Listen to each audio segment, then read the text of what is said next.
I will try to six you. That sounded better in my head. Sounds a little That bit more I don't even like know what you're possibly referencing. it's a slow, sad song. It might be Letterhead, might be Yellow Card. It's a sad song. Um, the lyric is "fix you," but when you replace it with six, it sounds more nefarious. Anyway, It uh, sounds horribly nefarious. I'm not Coldplay. gonna Thank you, lie to Molly. you. Oh gosh, I just spoiled one of our guest stars. Damn it, I'm bad at this. I was like, You're erase you're the entire fine. We're doing beginning. great. Yes, no. Um, That all being said, yeah, I was running out of song titles or song lyrics with sex in it that I thought were remotely culturally relevant. So I had to think of another X word. Anyway, this is probably the clunkiest start that we've ever had. So hi, Jack. Hi, Alex. I really thought the lyric there was "I will try to sex you," and that was more confusing. I think that was worse in my mind. I'm. Like, fuck do you mean try? I mean, anyway, we are back to talk about what was it? Last week's. I have no sense of time anymore. Episode of Ascendance, season 6, with your hosts Jack and Alex. And this week we had the second. Wait, I think overall it's the second double elimination episode, even though it wasn't a double elimination Yes. round. So we've got a blockbuster-sized episode that we are dissecting with a blockbuster cast of familiar faces that I'm very excited to get on screen and to get talking about this week's episode. So, but before we get into that, we have a few thank yous we have to get into. Starting first and foremost with Lee and the Subversion team for allowing us to utilize this beautiful, beautiful resource to do this, to talk, to heal, some might say, and just have a genuinely fabulous time. So, thank you to Lee and the Subversion team. Thank you as well to the Lost at Sea team and Duke. Please go check out the Descendants podcast, our lovely sister podcast, where they cover the episode in significantly less time. I want to say they're probably almost at episode 13 by this point. Yeah. Did they skip my episode? Did they skip Lee's episode? Who knows? But I think they did a combo episode, if not two. So yeah. definitely go and check out our sister podcast. Love and respect and all the good vibes to Descendants. What a wild, wild fascination we have with this genre of television, if we're calling it YouTube vision. I don't know. I don't know. Yeah. And lastly, and certainly not least, thank you so much to Papa and Rachel for giving us the tools, the backgrounds, the the images, as well as the blessings to just come here and act a fool in general. So we appreciate all of you. Well, with all of that out of the way, I say we get into our three lovely guests this episode. First is a man who was taken out by a crush of his at his own admission, Andrew. I was going to say the love, the spurn, late drama. Thanks for bringing that one up right away. Thanks. You're what? I'm sorry. I think it's the most memorable line of the season. It is a wild kind of cliff drop. I want it to be known I was not going to bring that up unless it got brought up. So now that the lid is off the can, we're obviously going to have to dive into it and dive in deep. But before we get into that, we also have our second casualty of the episode. We have the illustrious, the fabulous, the so delightful Monty. Welcome, sir. Hello, hello, hello, hello, hello. Good to be back. Good to be back. Now, what Monty didn't do that Andrew did do is he didn't talk about how he was spurned by his crush of the season. I'm kidding. We have nowhere to go with that. Not even joke. That being said, very happy to have you both here. And then as our guest star, we have the fabulous, the ever so what's the word? My favorite moment with her is still the I don't have a pendant. That made me thought she might actually have a pendant. We have the fabulous Molly joining us tonight. Welcome back, my love. Hello. Good to be back. It is so good seeing all of you. Oh, yeah. And I still don't have a pendant. Are you sure? Are you sure? I feel like something. Do you is need in me to the strip air. search? Do you need to strip search me on the Zoom? Girl, we'll call Stevie. I think Stevie was the one you Oh nominated my for god. that job, if I remember correctly. And he's just staring blankly at me. No That emotion, was- and I'm just sobbing. I'm so glad that was Stevie, because it could never have been me, because I would never have known what to do in that situation. So I'm like, any joke that I You make think about he? this, You think he knew what to do there? You think he at least knew to shut it down. I'm that person where I'm like, how horrible am I a person if I just say, I mean, if you're offering. That's why I'm like, thank God you offered it to Stevie and not to me, because I would have been canceled by the end of that conversation. Oh my 100%. god. Weird. Suddenly we lost the footage of that entire conversation. We can't explain why. Also, Molly's in different clothes now. Don't know What happened. exactly happened? The world may never know. That being said, we are remarkably thrilled and excited to have all of you back, or have you here, to be back together, and then to have some of you back, as this is Andrew's debut. Andrew, you look fantastic. You were the rivalry I didn't know I was going to have by the end of this experience, because I'm not used to people being taller than I am. I was hoping I would be the confessional darling of the season, and I gladly am willing to say there was not a chance for any of us with you in the confessional booth, because you were just such a joy and such a delight to watch. And then what was it? I feel like I'm already gushing when I should save that for the end. So let me skip what was probably about to just happen naturally.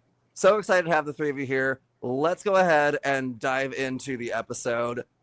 We see the departure of Lee, which some might argue, at least from what I remember viewing, it seemed like Andrew kind of helped. Oh my God, this cat is going to knock over this table.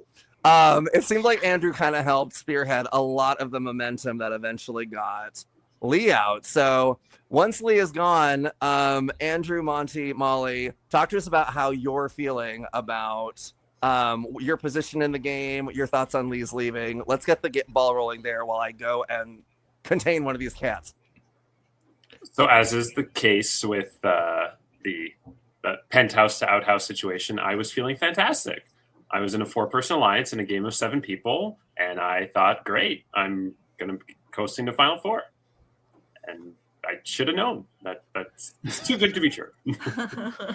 Yeah, I had thought, like, I was kind of surprised and shocked that Lee was going. Like, when he came up to me and said it, I was kind of like not believing him. I thought he was pulling a me when I thought he was pretending to like say, "Oh, I'm going, but I'm staying" in a way. So I was kind of like really shocked. Because had it not been him and we had lost, I thought it was going to be me on my side. Yeah, I was surprised when Lee told me that it was going to be him, because before the elimination, he pulled me into a room and told me that it was going to be him because Antoinette had told him it was going to be him. So I was surprised when he told me that, but it was a good thing for a lot of people in the game. I think Lee obviously was a big threat and a big target, so I wasn't too upset about it. Plus, it brought my ally Antoinette closer to me. So if we could get any closer.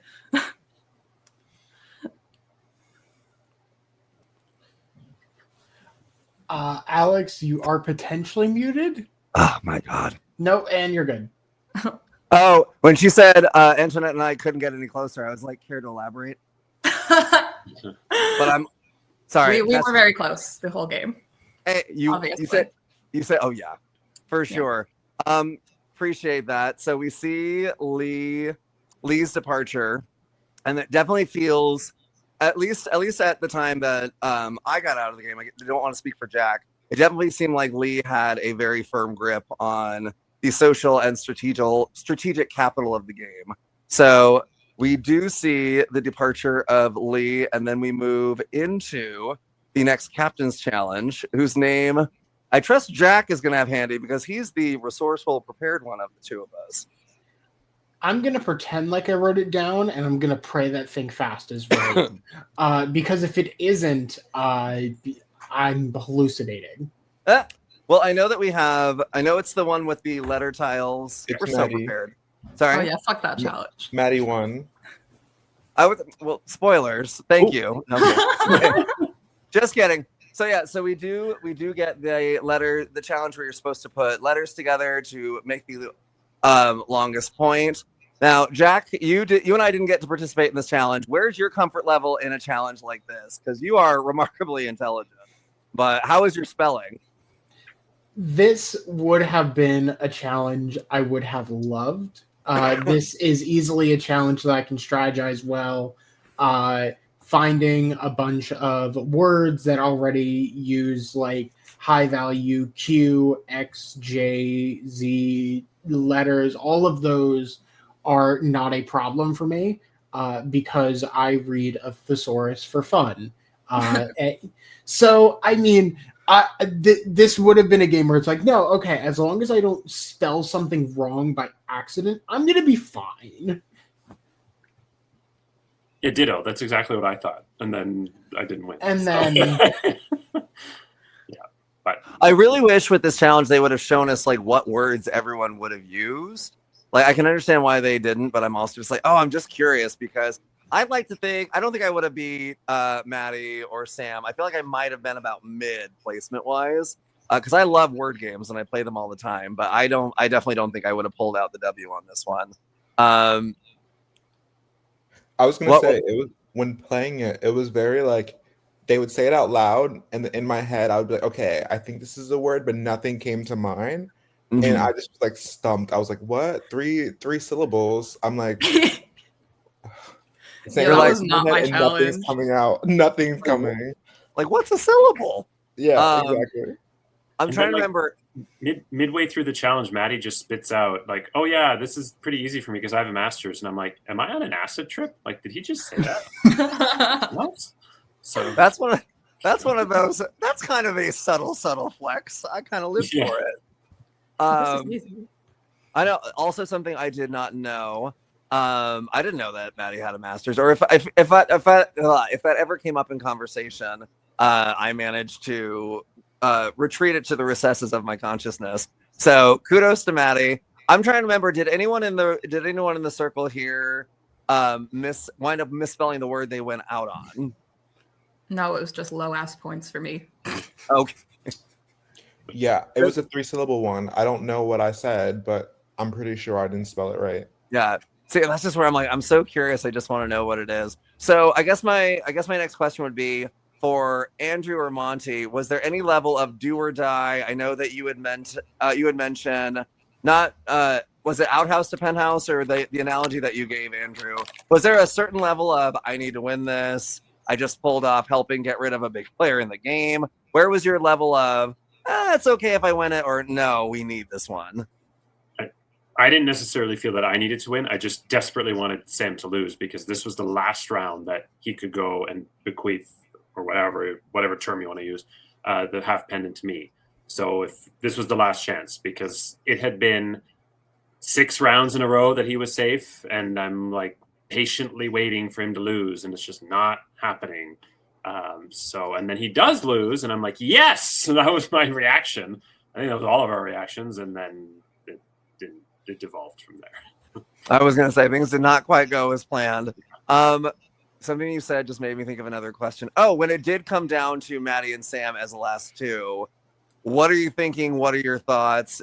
Molly and Monty, you can jump in on this one as well, because it seemed like for several rounds now, there's been a bit of a overwhelming attention on Sam and hoping that he will be vulnerable at some point. So when he's in the final 2 of this challenge, what's the feeling? Well, I was hoping, like, I personally wasn't like either one had won. If Maddie won and then he gave it to someone else, we can get Sam out. But also, I was planting seeds in Sam's head that like everyone had wanted him out. So like I knew if he would have won, maybe he would have took me as co-captain, or he just would have had more agency to make a different move. So either one didn't really matter to me. I was trying to play at both sides at that point in the game. Yeah, I was not thrilled that Sam was in the final 2. Antoinette and I were the first 2 out of that challenge, and we were definitely scheming a little bit on the sidelines. I won't go into how much we were scheming to what level. We see Maddie win Was there any level of, oh my God, Sam is vulnerable? Did any of you have any indication that Maddie would already be considering protecting or making Sam co-captain, thereby giving him another round of safety? Was that a shock to anybody? Was anyone like, yeah, we knew that was going to happen? It was a huge shock. I thought for sure he was going to give it to somebody else because they had that big argument the day before when Sam voted for him in the double. And Maddie also, when we were doing the competition where we had to put the things onto wider gray, the tiles competition, Maddie's like, "Can you please beat him? Can you please just beat him?" So we can get him out?" Mhm. Yeah. Like, oh, okay. So I thought for sure he was just going to pick somebody else. Anybody, I didn't even care. Literally anyone. Yeah. Because then my plan was going to be to, Sam was going to come to me, can you save me somehow? And I was going to do the whole, I'm trying, and I'm really like, okay, I'll give you a sympathy vote, okay, and then, but it didn't even get to that point.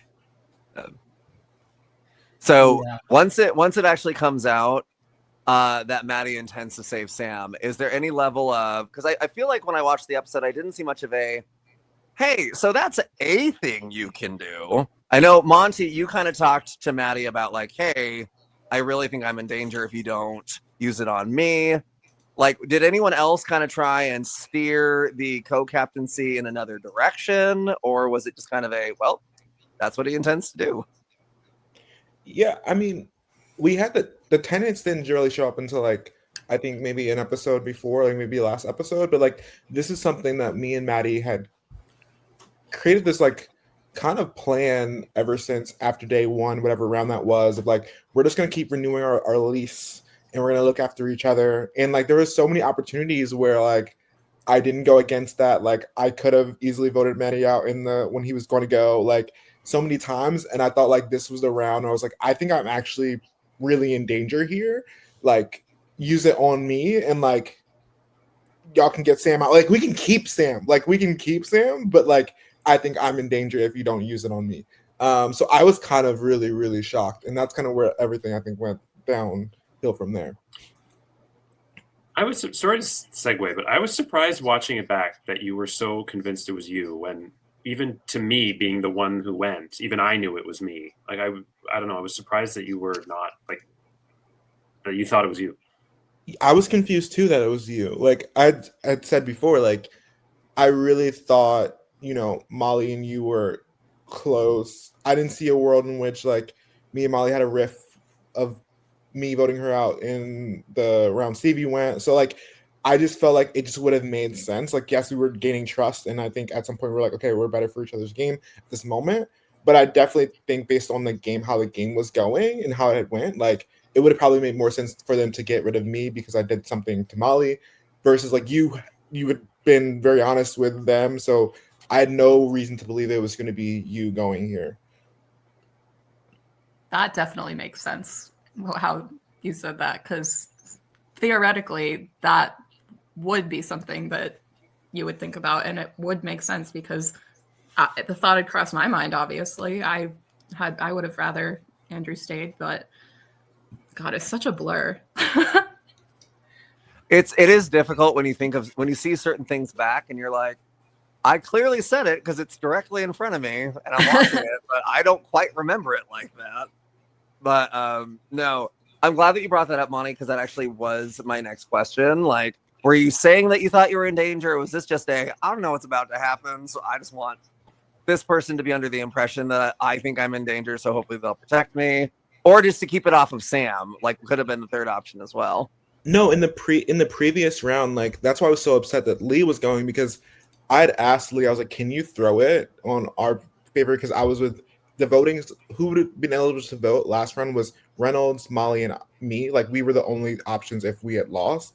Yeah. And I for sure know it would have been me. Like it would have made sense unless me and Molly came together like, oh, let's push Reynolds. But I feel like at that moment they probably had no reason to go after each other.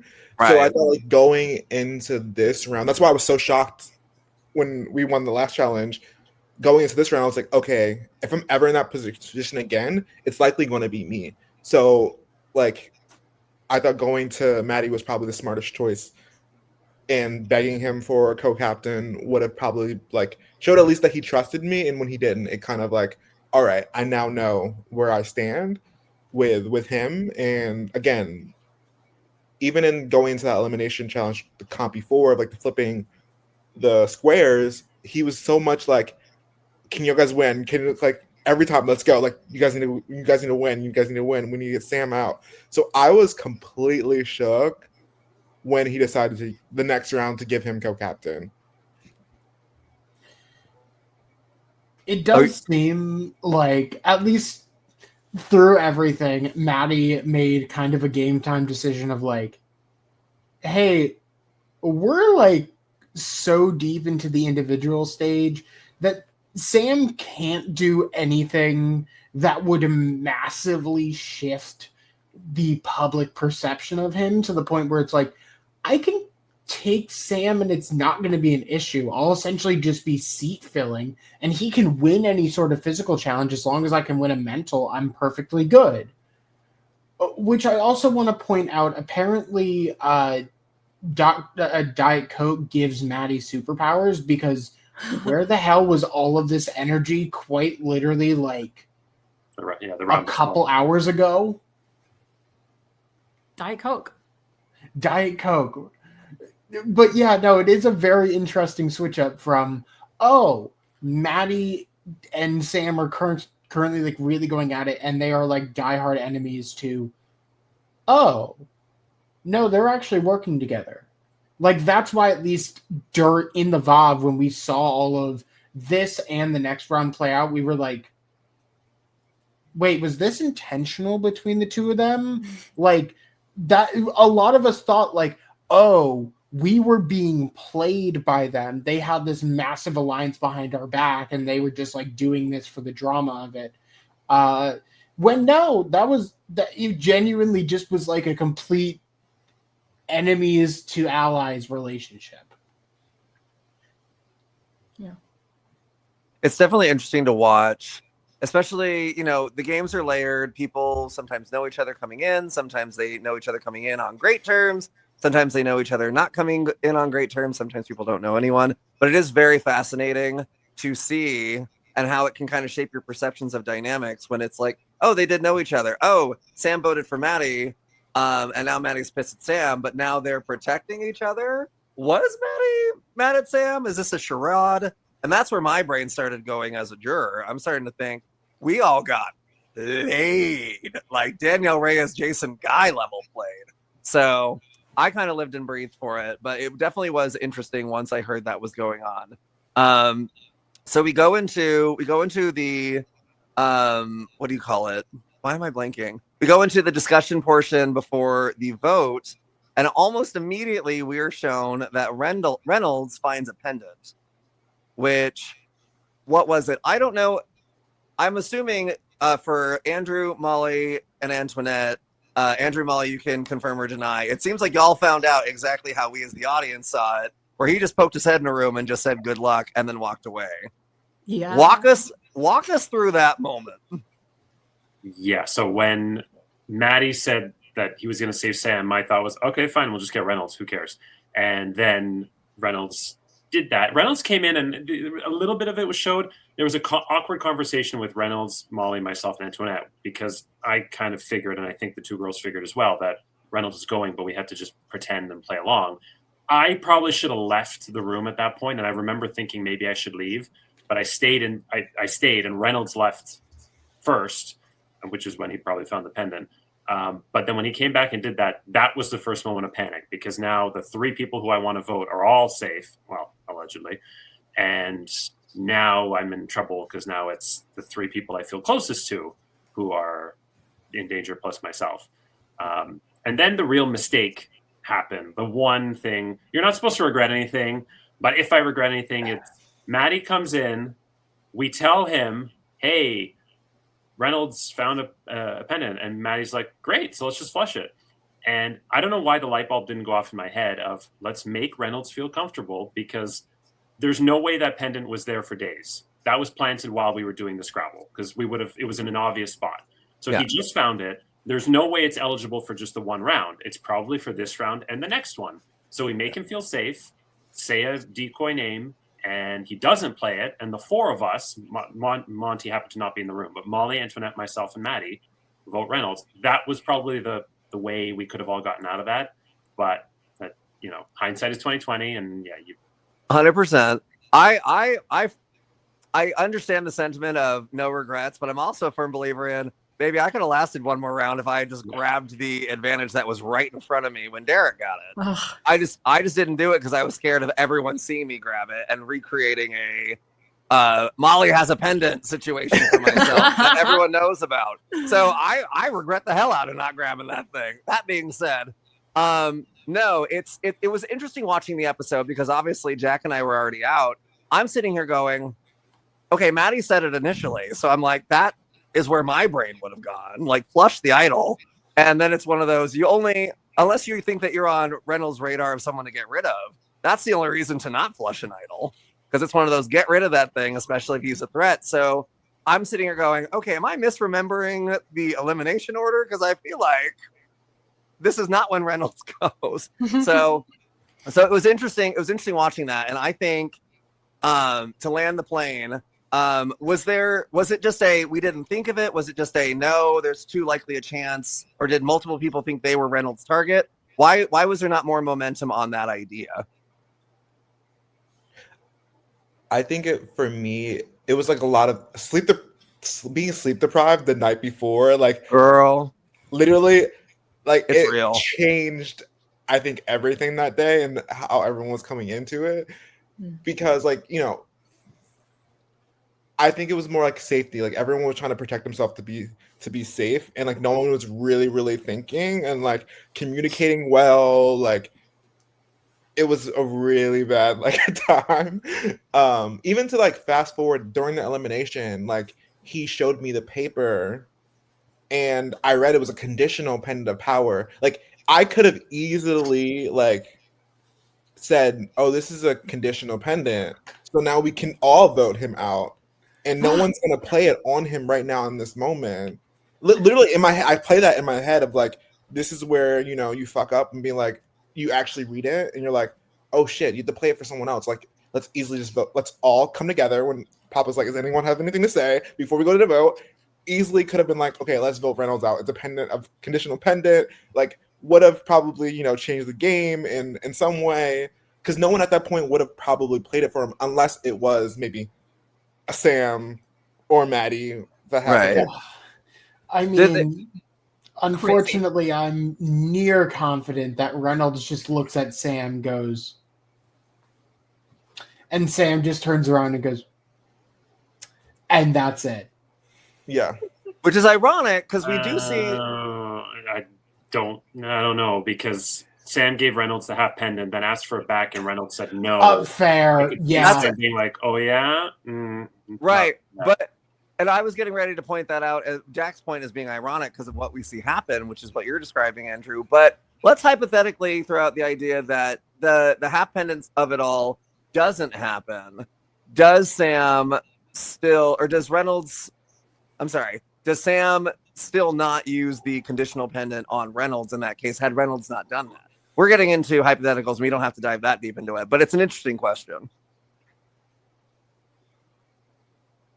I think Sam someone crazy call Reynolds enough. and Sam. Get them on the phone. Get them on the phone. We need answers, damn it.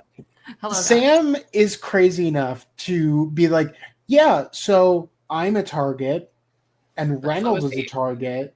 So if both of us are in a future round, then it's not going to be just me as the only target left in the game. So I think he'd probably do it and basically just control the vote here. Yeah. But it'd be interesting to see.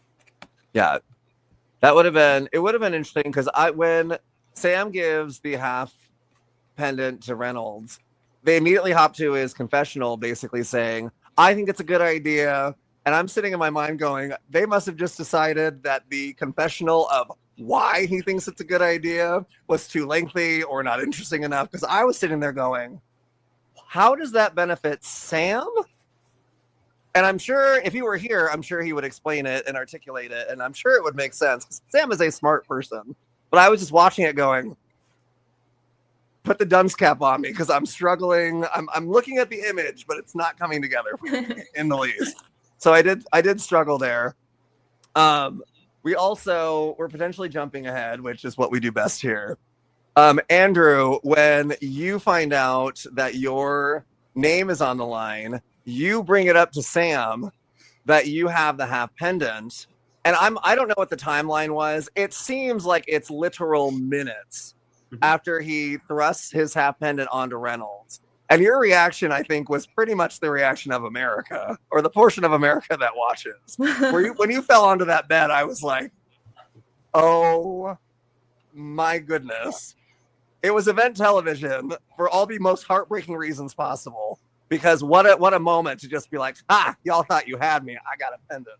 But just like minutes too late. Walk us through that moment and how you felt once he hit you with that news. So when I took my half pendant to Sam, I was fully expecting him to say, no, think about it, or flat out, no, I'm not going to share it, because I thought this entire time that he was bullshitting me the same way I was bullshitting him. I thought our final two was fake on both ends. So I thought when I told him about the half pendant, it wasn't going to make a difference. But at that point, it was a Hail Mary. So I'm like, all right, let's go for it. I never in a million years thought that he would give it to somebody else, and that if he had still had it, he would have given it to me, which he has told me since. So it literally, like you said, Alex, was minutes that if he didn't do that, I would have had both halves. And my hunch, but then, so if I had played it, Reynolds then would have gotten scared and he would have tried to play what he had. He wouldn't have been able to. And then it's a matter of would somebody else have played it on him? If so, then I think Antoinette goes. If not, then Reynolds goes. So it's, I mean, lots of hypotheticals. But yeah, in that moment, the whole me collapsing on the bed thing, which a couple of my friends said, oh, that was staged. I'm like, no, that was my authentic reaction. And in that moment, I remember thinking, yeah, I'm done. And there was no other way that I was going to survive unless I had really pushed hard on Monty, but I wasn't going to do that. So I knew it was over. Yeah. Because I think at this point in the game, was Monty your... Yes. I think Monty and Molly, if I'm remembering correctly, were like the two people you were trying to get closest to the end with. Okay. I like to ask because I'm inaccurate sometimes. So This was my final three in an ideal yeah. world, yes. Yeah. So no, I think knowing that Sam gave the half pendant away and then you being like, okay, let me bring out this half pendant, I was like, I think Andrew's reaction to this is going to break my heart more than the half pendant given away to Reynolds of it all. And so the hypotheticals in this challenge or in this round are like, I think unlike anything we've seen this entire season, just because we do see Sam give Reynolds a half pendant. What if he had not? We'll talk about it in a Jesus Christ. There's a kitten behind me. I was going to say, no one told me you were done with hair and makeup. I need you to calm down. He is having the time of his life. Hello, everyone. His name is Sanchez de Bustamante the third. Anyway, Annie Hoozle. Sorry. Feel free to cut that out. Are you kidding me? No. Next question. He's going to be the mascot of the episode. That completely, he scared the shit out of me, so that completely threw off my train of thought. We were talking about Andrew, the falling on the bed of it all, the hypothetical of Reynolds and the half pendant.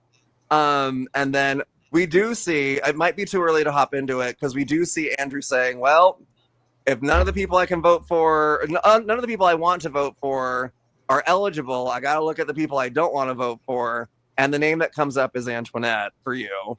And only because there's literally nobody else. That's the only. Yeah, it was literally your preferred final three partners and then Antoinette. So, at that point, you're kind of in a bind where it's like if the only people that are eligible are the people that I want to take to the end and can't, what does one do?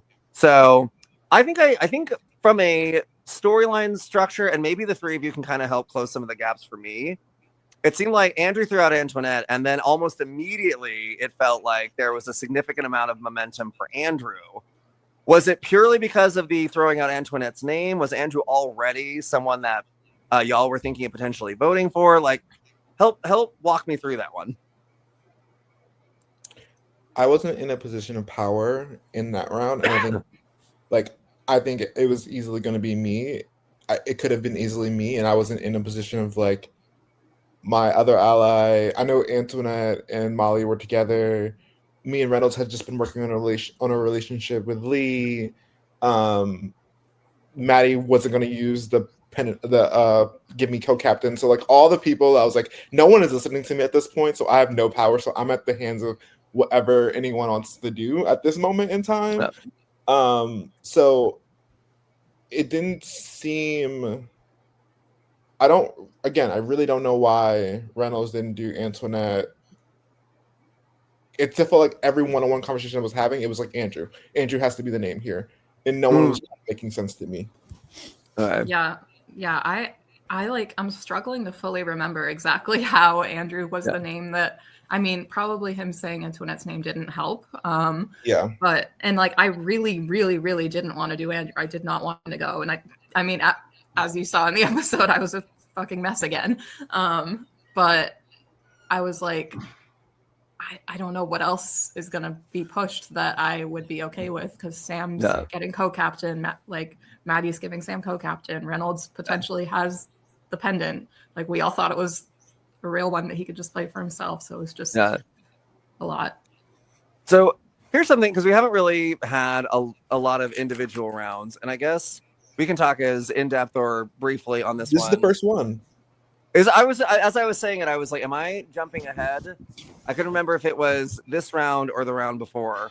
And it wasn't the round before, because that was Lee's round. Okay. Sorry. Double episodes messed me up, y'all. I apologize. So this is our first round of individual. Did anyone have any inclination to think, hey, what if the captain says they're going to give co-captaincy to someone? Did anyone start thinking, but what if they wind up just as a gotcha giving co-captaincy to somebody else? Was there any talks or concerns about that? In hindsight, it creates drama for people dig holes for themselves, and then you switch up at the last minute. But really, I don't think there's a point to lie about who you're giving co-captain to. It only hurts you in the rest of the game after you survive it. Yeah. Because obviously, I'm that troll that would just be like, I'm not telling you who I'm giving co-captain to. Have fun with that. But obviously that wouldn't do me any favors, and obviously as the second juror, that's the kind of game I like to play. So that's neither here or there. That being said, it was interesting to me, just because I was like, it was so from minute one, and we obviously see that at the final 6 as well, as this is who I'm giving captaincy to, where it's like damn, we're not even listening to pitches. I just found that interesting as an observer and as a viewer. So let's see. Reynolds finds the pendant. Andrew requests Sam's half of the pendant, and that does not go well. What was it? I think one of my favorite parts of Sam talking about getting co-captaincy, and I lived for this because I think it was excuse me. I think it was Monty, Reynolds, and Sam were in a room together, and Reynolds is talking or Sam's like, yeah, well, if I don't get captaincy, I'm gone. And Reynolds is like, are you sure? Or mine's the biggest name. And Reynolds is like, I don't know. And Sam just kind of says, sir, without saying it that way, because he's very aware that there's kind of this unified front that he needs to go. So I thought that was interesting. My name is the biggest name.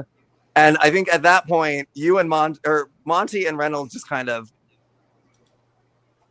And I think the star of this episode is literally everyone either trying to not react facially or successfully not reacting facially. Because the amount of times someone says something very direct and people are like, I don't know, it gagged me. I thought it was great. Again, my sister calls that my resting Bambi face. But, yeah, she watched the premiere. At one point, I was like, the way that my jaw would have unhinged a la Beetlejuice in some of these conversations. I think, Molly, you were like the only person on camera that had a few that were like, huh? Some of those were fake. Oh, were they? Yeah. I believe it. I'm sitting here like, these people all need to go and play poker somewhere and make some damn money. Because I'm sitting here like, my eyes would have been touching up my hairline. For sure. I was like, I want to be the person that has the crazy facial reactions. Like, let me spice this up a little bit. So I was like, well, it worked. I was like, you were giving face, and it was great. Let's see. So we do the next note that sorry if I'm jumping too quickly, or Jack, if you want to pipe in on Go any of for it. this. Okay. The next thing that I have is I can't remember all the players that were there because my note taking is negligible, but we do see 5 players standing together. I know both Molly and Antoinette are there.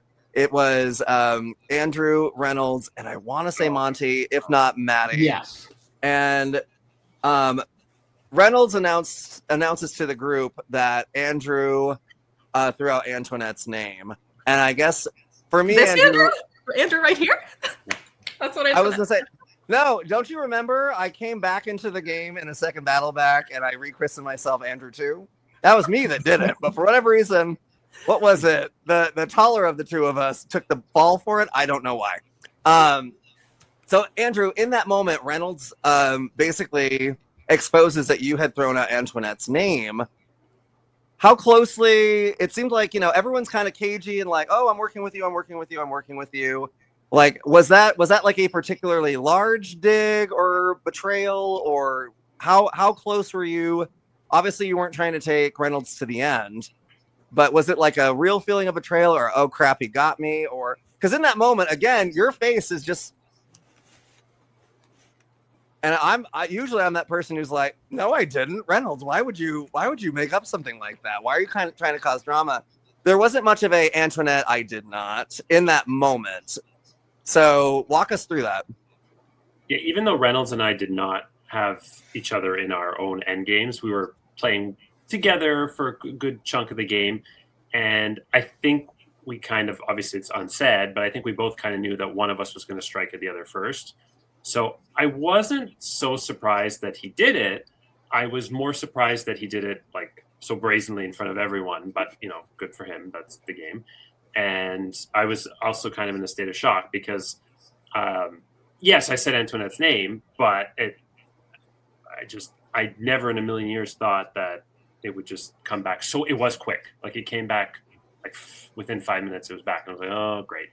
And it just goes back to all the way back to episode, I think it was 5, when Sam throws out Antoinette's name and it got back to her immediately. It seems that anybody who ever says it, it just within minutes, it gets back. So it's, that's the game. And I know I'm jumping ahead a little, but I'm much happier because I've played like way too many orgs and lots of allergies. I'm much happier going from this sort of penthouse to outhouse situation where everything collapses in a round, as opposed to I'm twist fucked, or I'm brutally backstabbed by one person in a heartbreaking like 4-3 vote, or where I'm very close to winning the challenge, which I know I was third, but I wasn't like that close. So in a way, going out this way is better because I don't feel like it was a close call. It was total. Like I went into it, the second round when Charlie went, I was holding the emotion. I call it the emotional support beam because I was like, I wasn't sure if it was me or him. And I was shaking and I was like borderline crying because I had no clue. And then this time we go into elimination. I'm just like, yeah, here we go. I know it's me. That's fine. Whatever. So that's the way to go, at least, because you're not feeling so down on yourself. Right.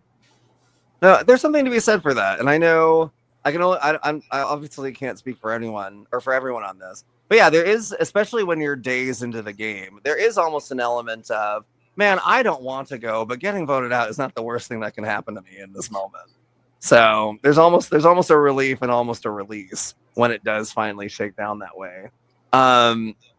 What was it? Jack, Molly, Monty? Anything you want to add to that topic? If not, no worries. No. Okay. Well, we also see Sam mentions that there was speculation that Marshawn got voted out with a half pendant, which again, I'm curious to see what was it between Jack, Molly, and Monty. Obviously, we already discussed the whole falling on the bed of it all.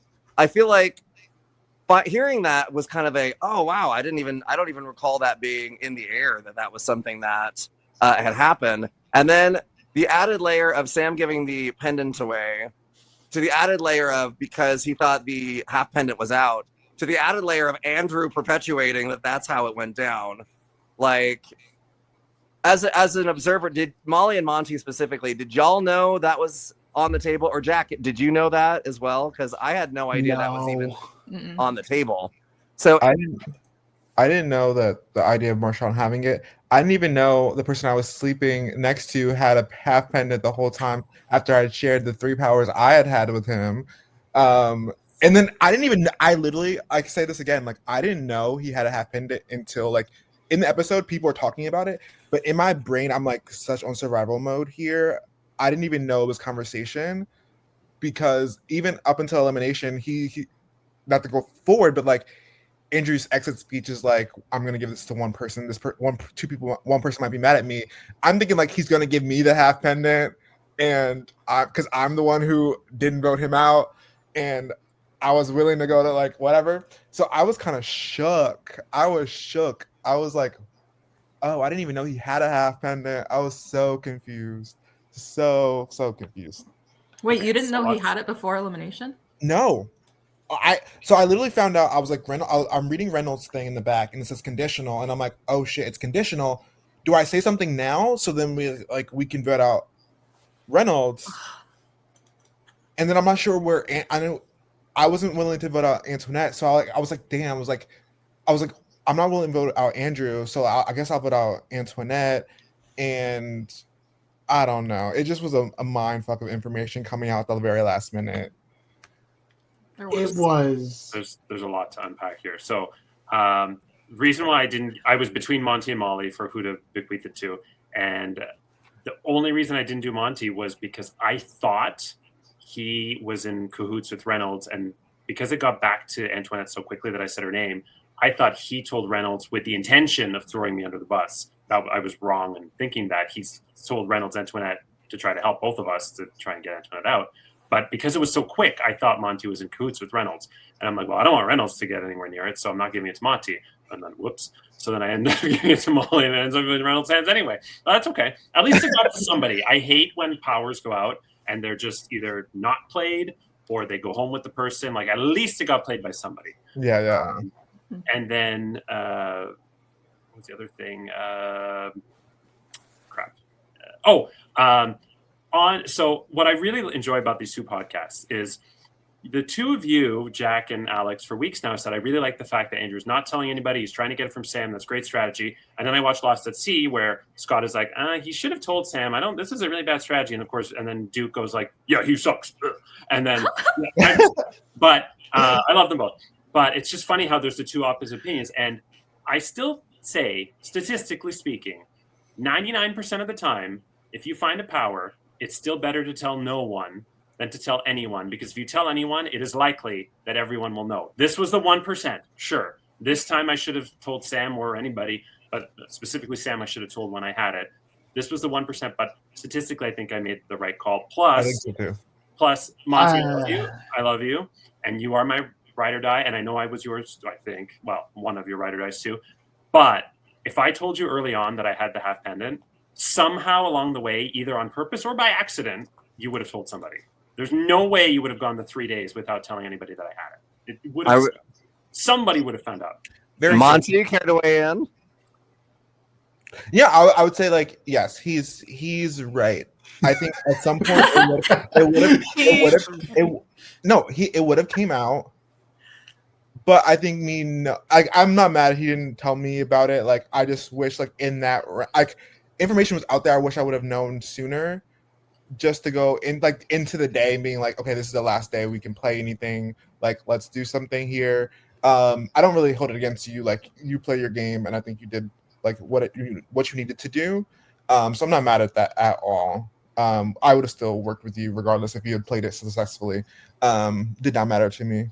And then you said that I told you about my 3 powers and you didn't tell me about the half pendant. Mine was a half pendant. Yours were like lick a lollipop, ride on a fuzzy bear, Bermuda or something. Like the 3 you had were all like crap. They weren't crap. They were actually like had I kept them, they would have became very handy in these last couple rounds. Wait, what were the ones you had again? You had the join a vote, lick a lollipop, ride a pony. Yeah, all the ditzy ones. No, I had the join a vote, which I probably still would have used for Stevie. take someone's vote I could have used, and also sit someone out, 2 people out for captain. Oh yeah, those ones. Yeah. When you sat me out, on Molly, like what? And then when I remember that morning when you told me I'm gonna sit on Molly. I'm just sitting there like, You should have told me. am I still asleep? and then I called you an idiot at my confessional. I was like, what kind of idiot would sit me out of a challenge? Like, I know. suck. I do remember that, and that was like I remember thinking, Molly's an interesting one to sit out. Is I was someone like, I targeting- understand Maddie. It's like, is The someone I was targeting looking Molly? for a reaction to start the morning, and I You knew just wanted drama. I just wanted drama.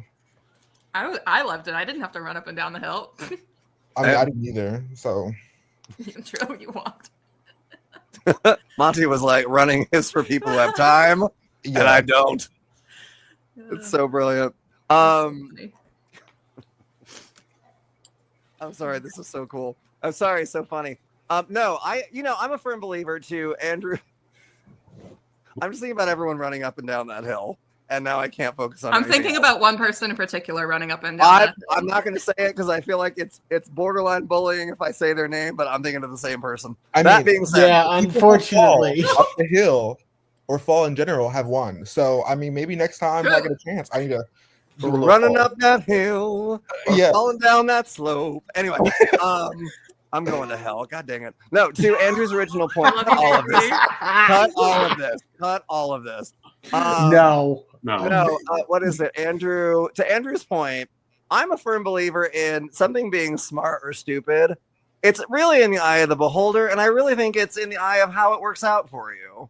And if Andrew had kept his half pendant quiet and went the same round, I think there's a lot of merit to. Well, you should have told someone, dum dum. But you had that thing for how many rounds? I think I found it before Sam found his. Like it was 2 days. I lied to Sam when I said I found it this morning. It was like 2 or 3 days before. I was gonna say, yeah, you found it, and it's like you lasted a significant amount of time, and that's where I'm like, if you misplay if you don't tell anyone an advantage and you misplay it. It was the morning after Charlie was voted out because I remember going for a run. I found it. I hope nobody's watching me right now when I found the half pendant.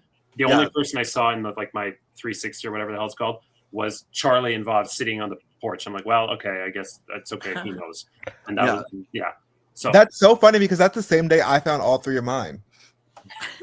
There were just a lot. I found mine planted at on 3 that. a.m. in front of 5 people.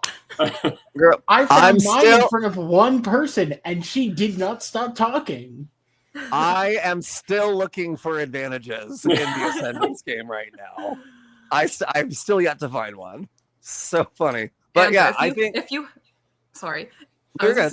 Andrew, if you had told me, I probably would have let it slip by accident to Antoinette, and that's probably the only person it would have gone to. But yeah, speaking before, I don't want to forget. So sorry, because you mentioned Antoinette. I felt really bad watching the episode because Antoinette and I were close, but because we were never on the same team and we didn't have too much time to have one-on-ones, I think we only had one real 10 to 15 minute heart-to-heart before Molly, of course, walked in and interrupted us. Shocker. But I was I was like, where are my people? I didn't realize when I watched back the episode and I saw her confessionals and then her vote, her actual vote. If I don't know if it was in the episode or if it was in the ones that Papa uploaded, but she was angry with me, and I felt really bad because me saying her name was totally. Yeah, I know she's not actually mad now, but me saying her name was totally game. It was not personal. I didn't actually want her to go. And in my perfect world, she was in the 4th place, right? Because these 2 were in my final 3. But had either one fallen by the wayside through a twist fuck or something, then Antoinette would have been the next person for me. But I just felt bad because she seemed really upset that I said her name, and so if she's watching, I apologize, but it was strictly game. Yeah. I was gonna say, has she blocked you? Because you always just No. I was like, I have no idea if Antoinette watches this. I have this fantasy that it's probably just the cast and maybe production that watch these. So if that, but I think she's very fine. You what? I think she's very fine. I mean, she survived the round, so I don't know how mad she can still be about it. Yeah. Yeah. Oh my goodness, this cat is behind me trying to kill me. All right, so I'm trying to remember. Jack, was there anything else from this round that you wanted to bring up? I don't think so. I mean, we kind of have covered everything of the strategy going into nightmare mode, going into, oh, okay, I guess it's this, but everyone is still confused going into the vote. And I mean, from there, we just have a surprisingly simple vote. Yeah. I think, what was it? Yeah, it's oh my god. Are you okay, sir? Sorry. He's doing something behind me, and it might be murder or intended murder. I'm not sure. We're gonna find out. What was it? Y'all, I'm so sorry. This is the jankiest episode I think we've ever done. I have kittens, I am fatigued. This is fun. So yeah. So going into the vote, obviously it seems like there's a lot of attention on Andrew. Andrew, at this point, is there anything you're thinking might potentially save you? Are you pretty much at peace with the it's probably me of it all? I was at peace with it going into it. You may have to edit this out. It's up to you. But I always try last minute things, and in the last minute, it was Reynolds and I in a room, and I don't think anybody knows this except Reynolds and whoever was filming because it didn't make the episode. But I told Reynolds, I'm like, I know you hate me right now, but we could use the half pendant right now, take out Antoinette, and our chances of winning go way up. He stormed out of the room. He said, I'm not giving it to you. And he stormed out of the room. And whoops, maybe he should have. But obviously hindsight is 2020, you know. But yeah, I don't blame him, though. I think if I was in his shoes, I wouldn't have given it to me either. So it's so tricky when there's only 7 players left. It's so tricky when there's only 7 players left. Like everything you say and do, it's under such a microscope. So yeah, I don't blame you for trying to make that play. I don't blame you for not telling people about the pendant. There was something strategic to be said about all of it, I think. But that's just one. And then my last hope, and the camera even panned in on my face when Papa said to Maddie, "Who do you want as your co-captain?" And I'm like, please have a Topaz moment and just blurt out a name that's not Sam. And then Papa's like, nope, you said this person. That's the person who's co-captain. And then we all vote Sam out. But Maddie, obviously. What is the source of your hatred towards Sam in this episode? I'm kidding. Oh, no, I love Sam. It's just Molly's confessionals actually really showed. People focus a lot on AJ, Mong, and Stevie because they were safe a lot from the beginning.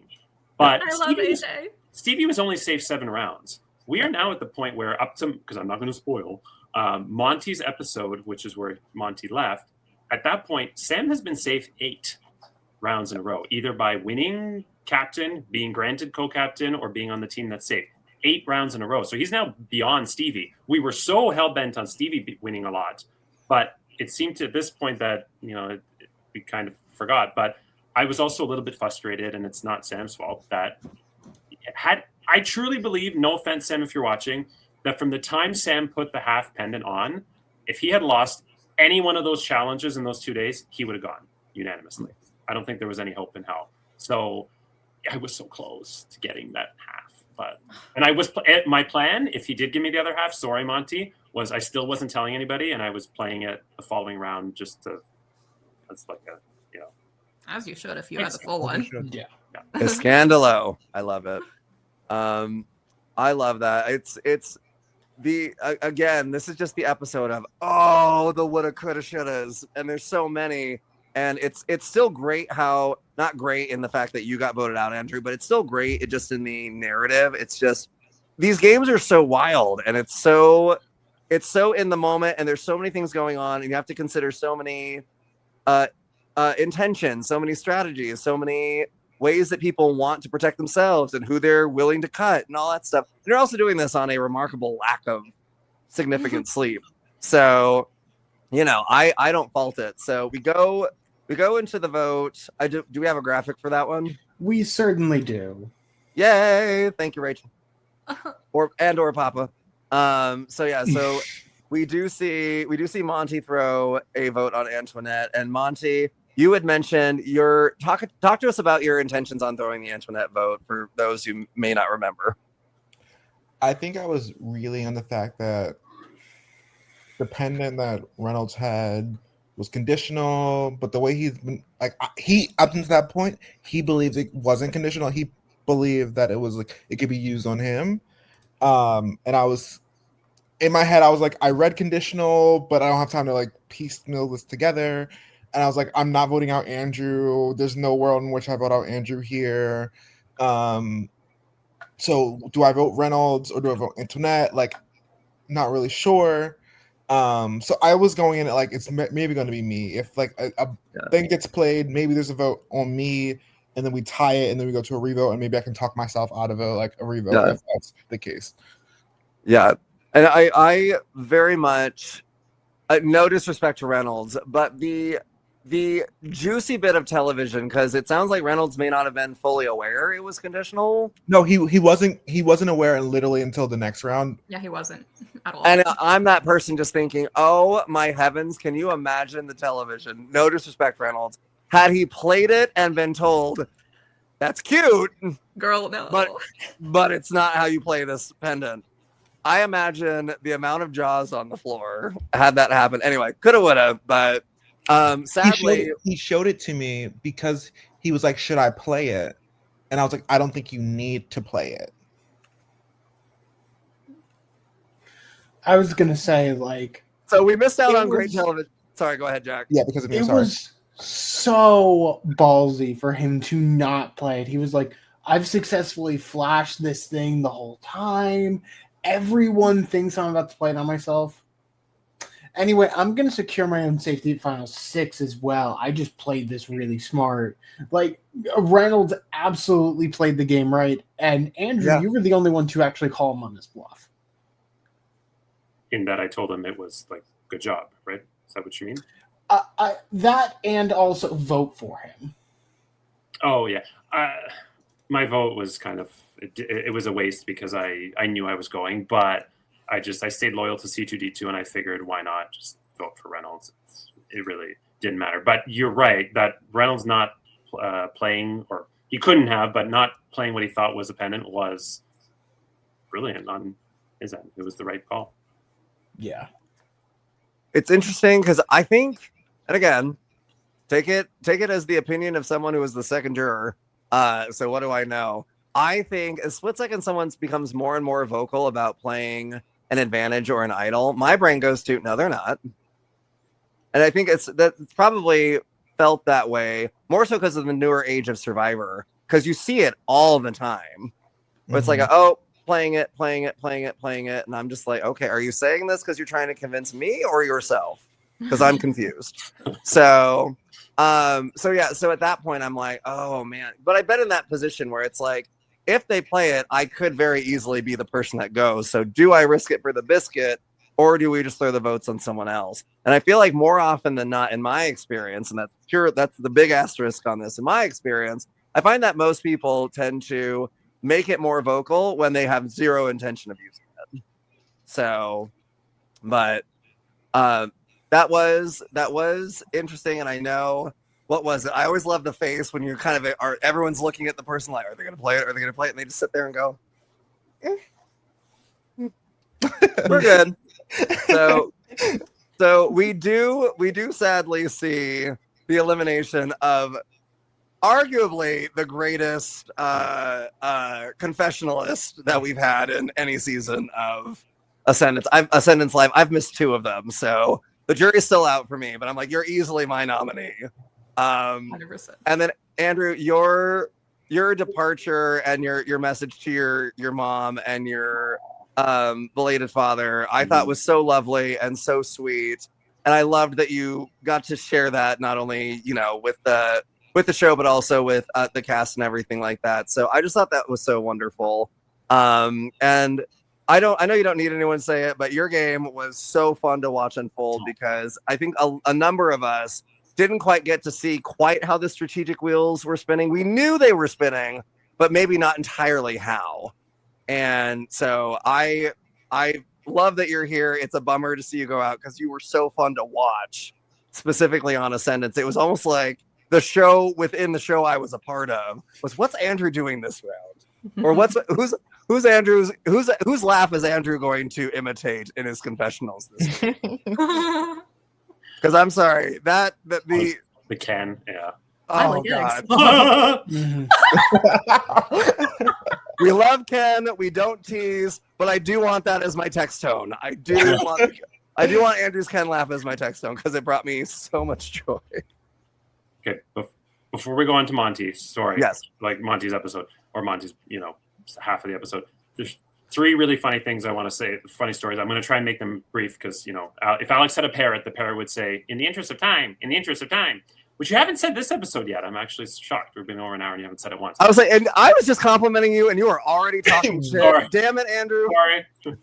Okay, first, I was definitely not bitter at anybody, and they made the right decision because, as Molly will attest, because we played Unplugged together, that next challenge, I was winning. There was no chance in hell anybody else was winning that because it wasn't identical, but it was very close.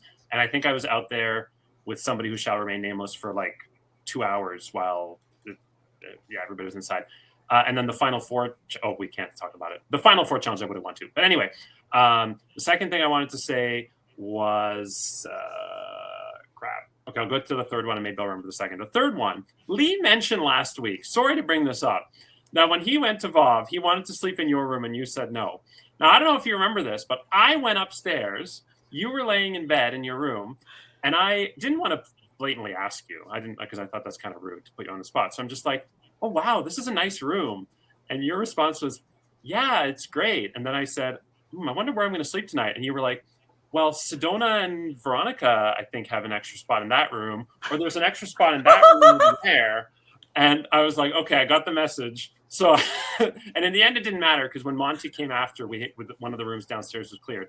But it was just funny how it was so funny.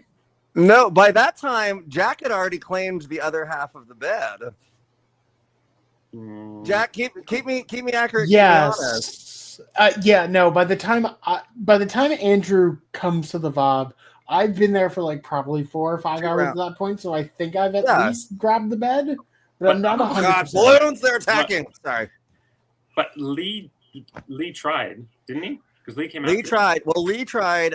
I think Lee tried, and then I was like, after the Lee situation, which lovely, no shade to Lee, I was like, I want somewhat of a peaceful night's sleep, so let me be a little bit more proactive in the bed situation. So I can't remember how it wound up landing on Jack, but I think you just said me, and I went okay.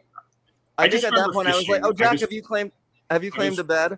I would have had zero problem sharing a bed with you. My only real gripe about sharing a bed with Lee was discussed last week, and I don't want. I again, in the interest of not picking on people, which apparently is my new in the interest of time. Happy birthday, Lee! Happy birthday, Lee. Happy birthday, Lee. I thought it was yesterday when I texted him. It was like 3 this morning. So happy birthday, Lee! I was going to say you are the gift that keeps on giving, even though we should be getting you gifts. So, and I remember the last one. I will make it really, really brief. If you're a fan of Survivor, which I think we all are, and you remember the very first season, which Alex, you and I are old enough to remember the first season. Number 1, don't call me out like that. We are. Aren't we the same age? We are probably. I think I'm a few years older than you, but that's neither here nor there. Please continue. So I want to make it clear it's basically me and Antoinette who aren't.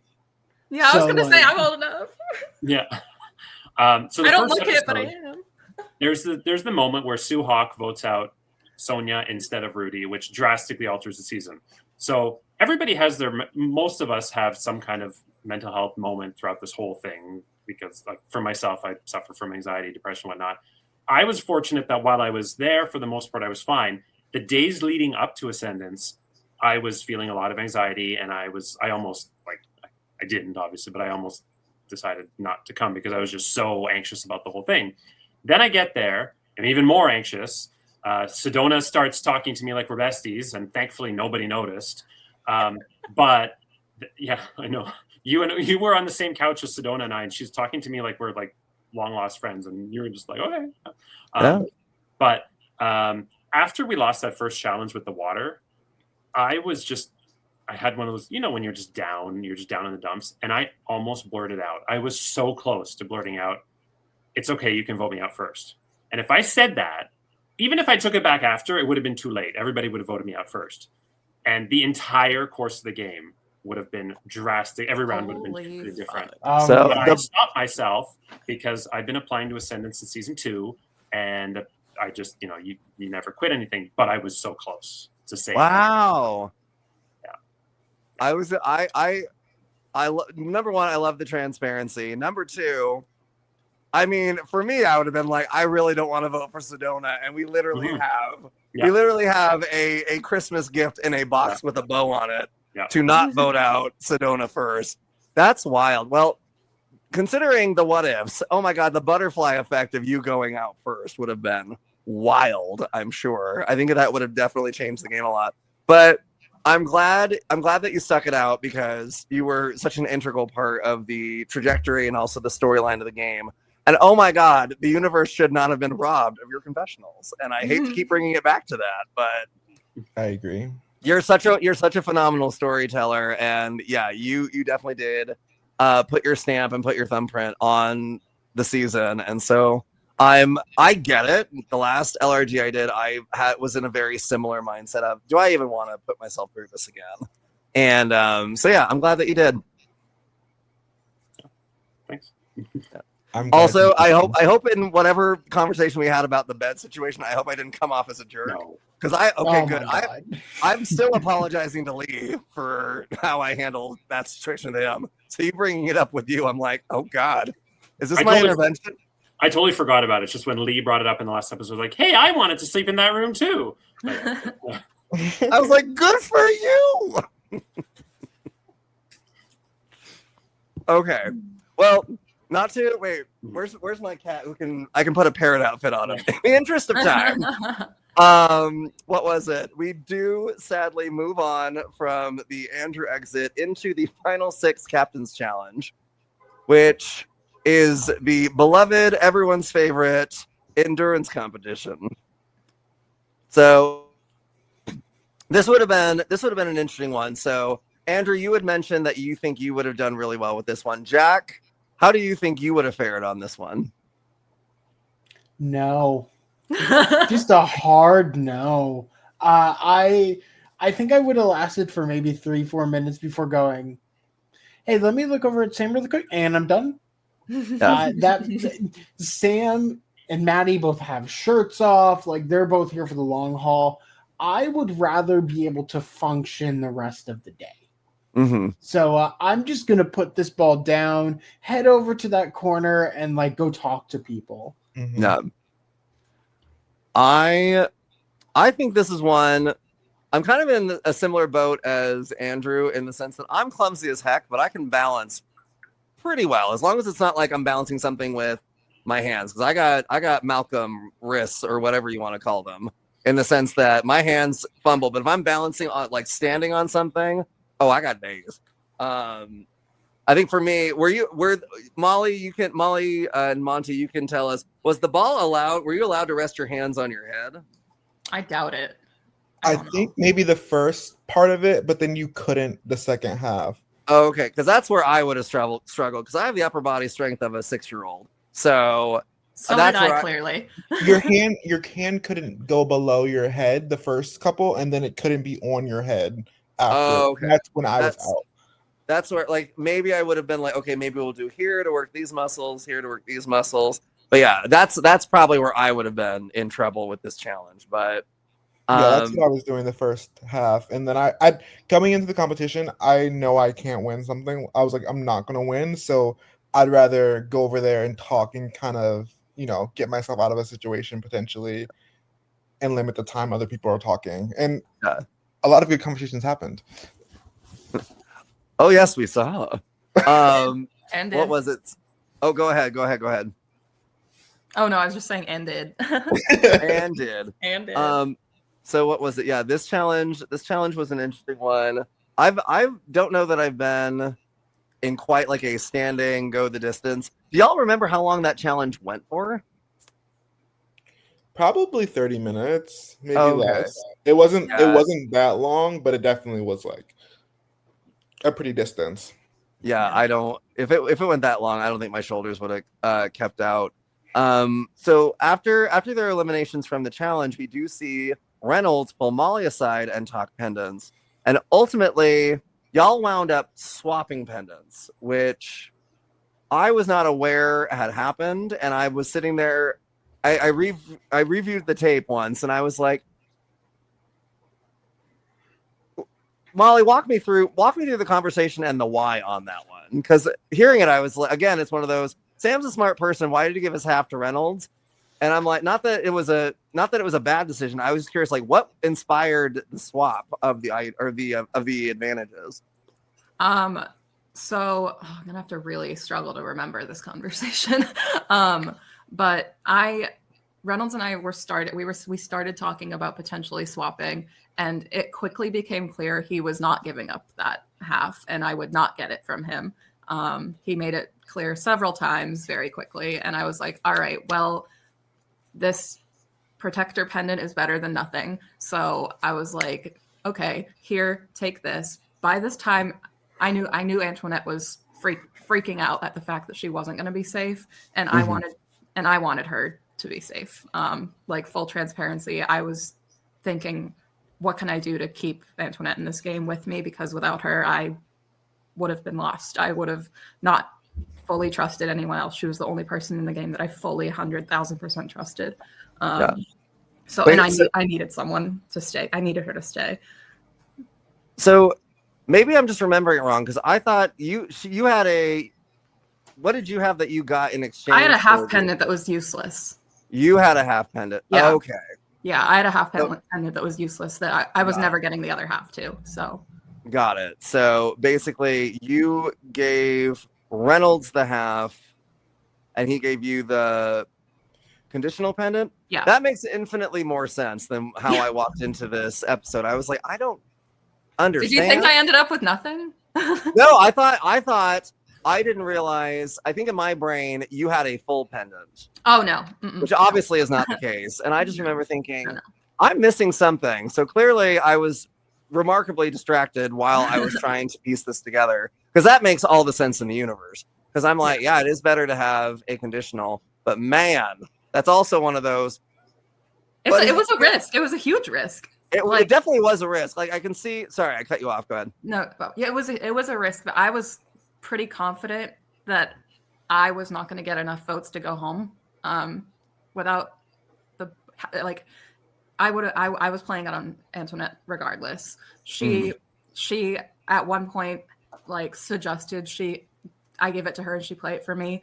That was shut down immediately. I said nope, not a chance. But I wanted my number one ally still in the game, and I knew she was terrified, and I wanted to make sure she wasn't terrified. So I got what I could to keep her safe, and spoiler alert, I guess 119, it worked out. Spoiler, I guess what? Oh, I was marking the time. Oh, I don't know. Right.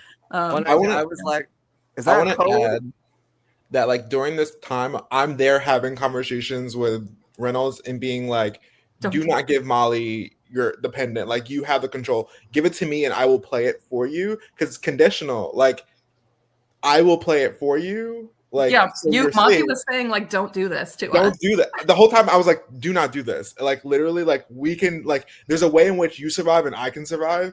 I'll play it for you. Like, we don't even need to let them know. Like, there's a way in which we both survive here.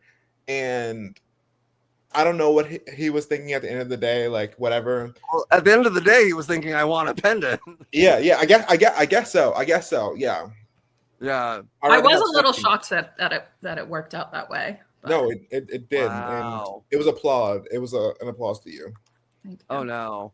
I mean, because if I'm in Reynolds' situation and there's an opportunity for a pendant, there's very little that I'm going to do that doesn't give me a pendant. I have to be, even if I was confident I wasn't going to go out that round or the next round, I'm still probably going to go for the pendant. Just because you never fully know. That's interesting. The fact that there wasn't a camera on that, girl, missed opportunity. There was at some point. There was a camera. Oh, okay. There was, yeah. Oh my gosh, because But that is the opportunity I was offering him was like, hey, I'll play it on you. yeah. Everyone else is safe. Like, no one else is safe besides the co-captain situation. Yeah. We can still have options for Right. Molly or Antoinette. Right. Like we need each other in this game at this moment after Andrew left. Right. So like let's at least like we have the control between both of them, and then like we can play it either way, like whatever. Of course. Yeah, but I see the value of like having a pendant for yourself and protecting you. I think, you know, had it went a little different, maybe Andrew gave me the pendant, then me and Reynolds would have talked and we'd have been in a completely different situation. But Right. it's not how it worked out. But again, kudos to Molly for that, like getting what they wanted, and there was nothing I could do about it. No. Again, this was the butterfly effect episode because I feel like this is probably the most amount of, but certain things could have happened or gone down in a different way. But you know, not to cast stones at how they did go down. It's event television, and I'm here for it. Yeah, but yeah, that is wild because I know for me, it's like even if you're my closest ally in the game and you're like, give me the pendant, I'll play it on you. My first question is always going to be, will you? Are you sure? But what if you're working with someone closer than you're working with me? So it's like in a world where you truly know everyone's intentions and everyone's being 100% honest with each other, absolutely. But if I can have a conditional pendant or a guaranteed I can use this on myself, I'm going for that one. In very few scenarios am I ever going to not do that. So absolutely. Yeah. Jack, what are your thoughts on the situation?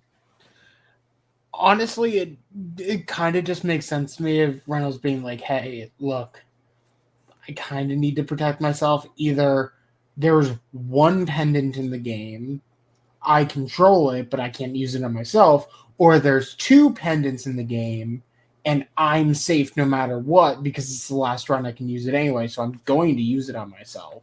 Yeah. Which somehow becomes a point of contention. And instead, let me just pass another one off to someone else, basically making it 2 potential targets out of a group of 6, which is wild. But I want to add, I think that if I remember this correctly, Molly gives Reynolds the half pendant first. And I'm like, okay, now just cut it. You don't have to give her anything. Like she's already given it to you.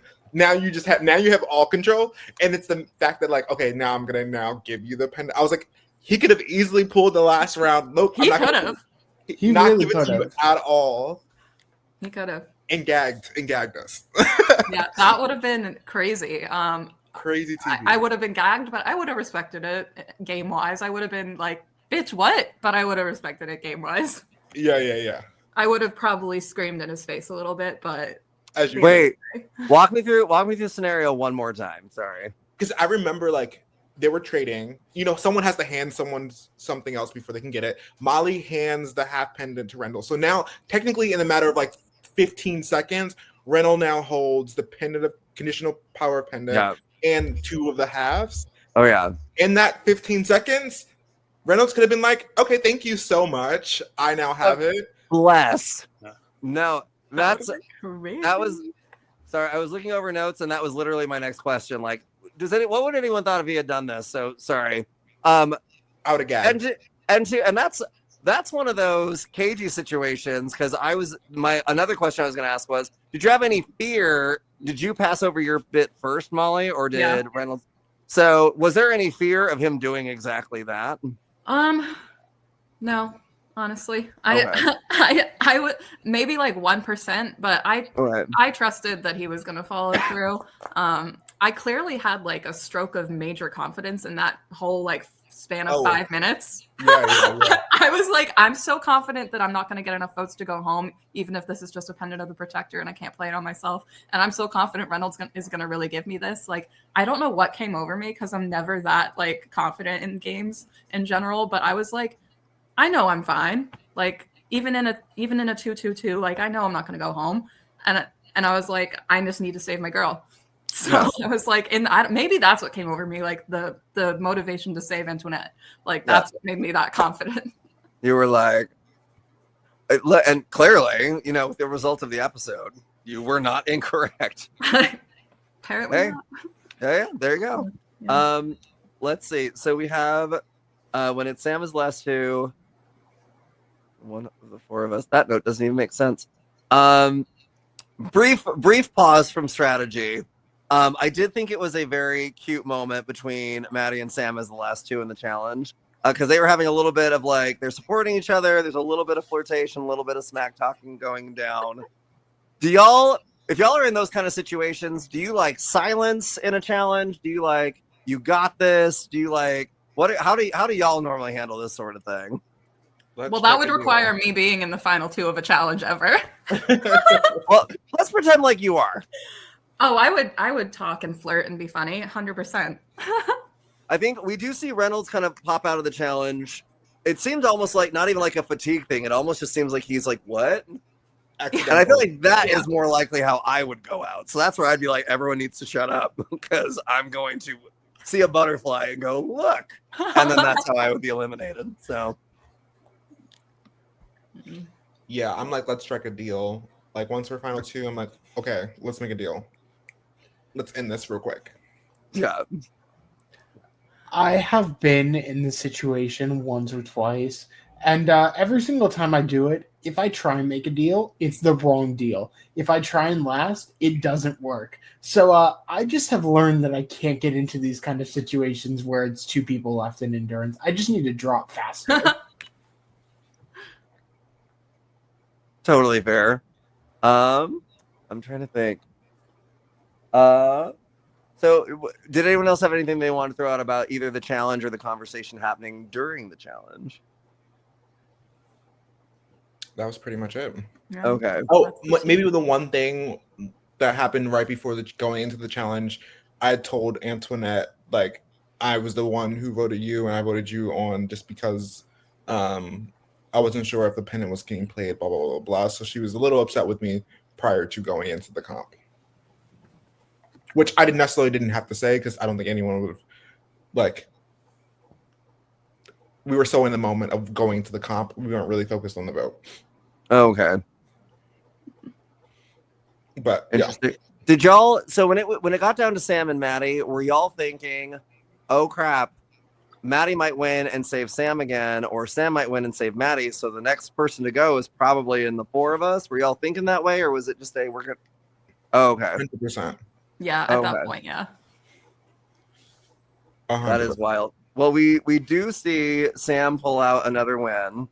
And he does mention almost immediately that he intends to make Maddie his co-captain. And then, yeah, we kind of see a couple of ideas start getting thrown around. I think the first one was Monty's 2v2v2 vote plan. So, Monty, at this point, are you pretty convinced? Yeah, it's me. I gotta pull a rabbit out of a hat, or how confident or like how confident are that you're completely good or you're really in trouble? There was only a couple things that could have really happened for that round. It was winning, obviously didn't win. It was convincing Reynolds to give me the pendant of conditional power and I play it on him and keep the pendant. That didn't work. And then it was honestly going to Sam and being like, Sam, I'm gonna be in danger. Like we had worked together. Like I feel like out of everyone else in the game at that point, I was like, Sam, I'm giving you like I let you know like going into today, like the reason why we all stayed up last night was to get rid of you. Like all these things, I was letting him know, like, I'm being very honest with you. I have no value of getting rid of you. If people want to get rid of you, like it's not me, right?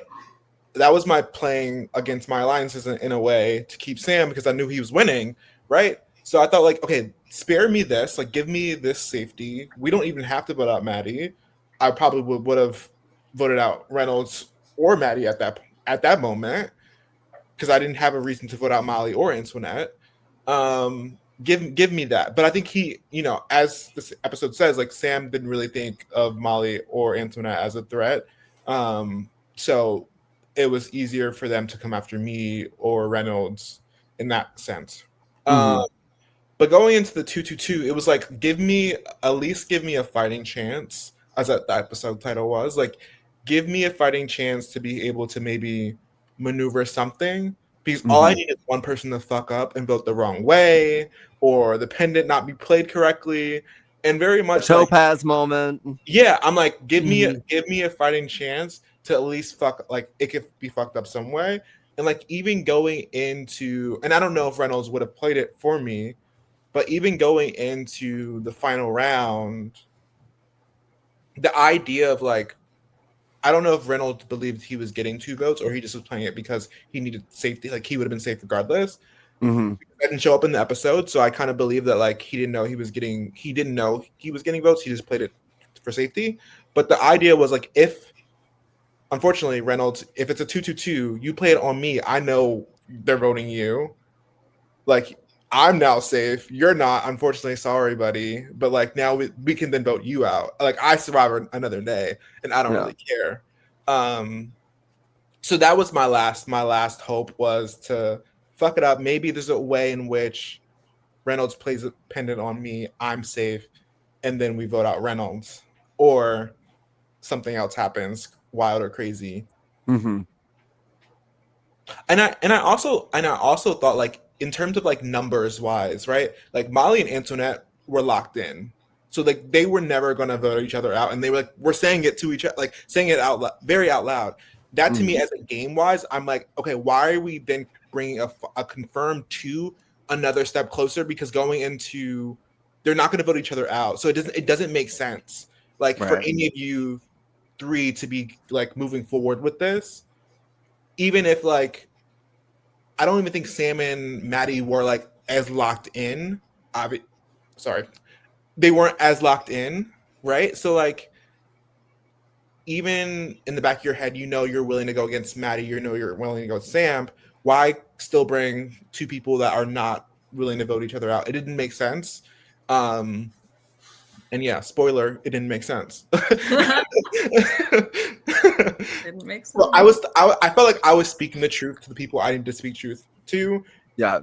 They just didn't see it, and Yeah. it is what it is. No, Oh, all I of- mean, all- that does all of seem what you like a said pretty- makes so much sense. In general, saying a truth and then everyone just going, no, actually you're wrong, and then it being proven slightly true later just comes up a lot for I think a lot of the jurors this season. So Yeah. I was gonna say there were a lot of lies told this season, but there were also a lot of truths that were ignored. So I just think as we got so closer to the end of the game, like there's only a couple like mathematical ways this is going to pan out, and literally you have two people that are not voting against each other at any point. Yeah. It's time the strike is now, unless like it could easily be you. Yeah. Especially with a co-captain potential, Yeah. like exactly. Yeah. Well, and there's something to be said for the only way I could, and I'm not casting dispersions on anyone's decisions. The only way I see it making sense to take a duo that far to the end of the game is if your intention is to take the duo to the end and beat them because you think you can beat them. That is the only, So I see your point, Monty, but it's also one of those. Are they as close? Can we possibly split them up? There's obviously layers. It's nuanced, all that good stuff. But yeah, I'm kind of in the same boat as you. As I didn't realize Antoinette and Molly were vocally saying we're not going to cross each other. I don't know that ever. If that was said while I was still in the game, I was not in the room. But is what it is. But yeah, it's also one of those. Everyone's got to play their own game and sort things out their own way. But and again, that's kudos to the ladies for doing that and still making it top 5. So I can't be mad at that. You're obviously doing something right. So I'm trying to think. Was there anything else? Jack, did you have anything as far as the at one point one of my notes just says the power play, and I don't even know what that means. I mean, we can just generally talk about this 2-2-2 split because it kind of goes from being accepted to then rejected by people and then accepted for different reasons. Right. Like, we have people saying, I don't really like this. Oh, but like, you'll get power. Okay, no, I could do that. But with that power, I'm actually going to just vote you out instead. Like, we're seeing all of these different angles to the exact same vote that everyone is basically agreeing to, which is so strange for a three-person 2-vote tie at final 6 when it's basically and that's everyone who isn't safe. Yeah. Well, and it's interesting because we have the 2-2-2 situation. At one point, I was like, it feels like someone's proposing the exact same 2-2-2 that Monty was proposing, but I couldn't keep track. Again, Next for time I have different reasons. what exactly? It's like, no, let's not do what Monty's suggesting. And I'm not saying this happened, but that's how it felt. Where it's like, let's not do what Monty's talking about. You know what would be really great is if we do this exact same thing, but just not say it was Monty's idea, which obviously is not canonically how it went down. But that's just how it felt at one point. I'm like, is this exactly what was proposed in the beginning, or is this a different 2-2-2? So Literally. I thought that was interesting, but yeah. Molly, was there any point in time where there might have been some momentum on because I didn't feel it watching it, but maybe you can enlighten me or just confirm. Was there any point in time where you started thinking maybe it is best to get rid of Reynolds in this moment? Because it seemed like when the Monty's proposition was being brought up, there was some level of, or when Sam was saying, hey, I'm going to go ahead and not play my idol, and it's just going to be that big of a showy move. It didn't seem like that had as much traction with you, but. Well, no, Reynolds had the idol or the pendant. Yeah. So the way that I might be skipping ahead, but I don't remember exactly. That's okay. But the way it ended up, the 2-2-2, Maddie and Sam voted for Reynolds. Antoinette and I voted for Monty, and Monty and Reynolds voted for me. So if Reynolds played the pendant on himself, it was going to a revote between me and Monty. If he played it on Monty, it was going to a revote between me and Reynolds. And I was confident in either situation that it would work out for me. So okay. I was confident with the 2-2-2 that ended up happening. Okay. Yeah. So was there any point in time where you thought more so about eliminating Reynolds this round as opposed to Monty? Well, it depended on the pen. Well, I mean, or like I guess wanting to see him go. Like go if we were able to go back before the swap happened, because if Reynolds didn't have the pendant, if Reynolds kept the conditional power pendant, he wouldn't have been able to play it on himself. You would have had to have you, Antoinette could have voted Reynolds out here, and probably with hopes of Maddie and Sam doing the same. Oh yeah, if that were the case, yeah, I would. If I didn't think that Reynolds was saving himself with the pendant, I 100% would have voted him. Okay. Yeah, or at least would have thought about it. I would have discussed it with people, but I would have thought about it. Yeah. So it did seem, it's tricky because you never just know, like, are they going to play it or are they not going to play it, survive the vote and go, yep. So was there any talks or concerns that was going to be the case?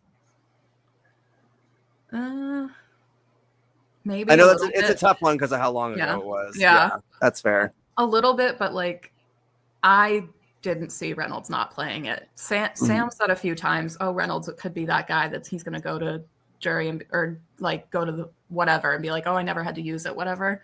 But I don't know. I always saw him playing it. But that's just my perspective. That's totally fair. I had a little bit of hope he would have played it for me. I did. I also had hopes. I had a mix of fear and hope that he would play it for you.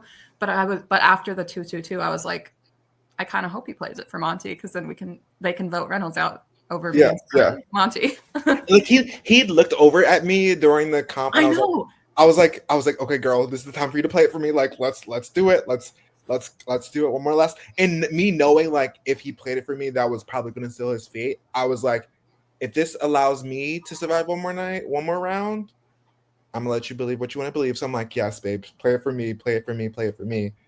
Yeah, like he even like tapped you on the leg when when Papa was like, does anyone have anything? Like I played my thing for Antoinette, and then Reynolds was like, yeah, I'm gonna play this too. And like he like patted you on the leg. I was like, oh my God, is he gonna do this? And I thought so too.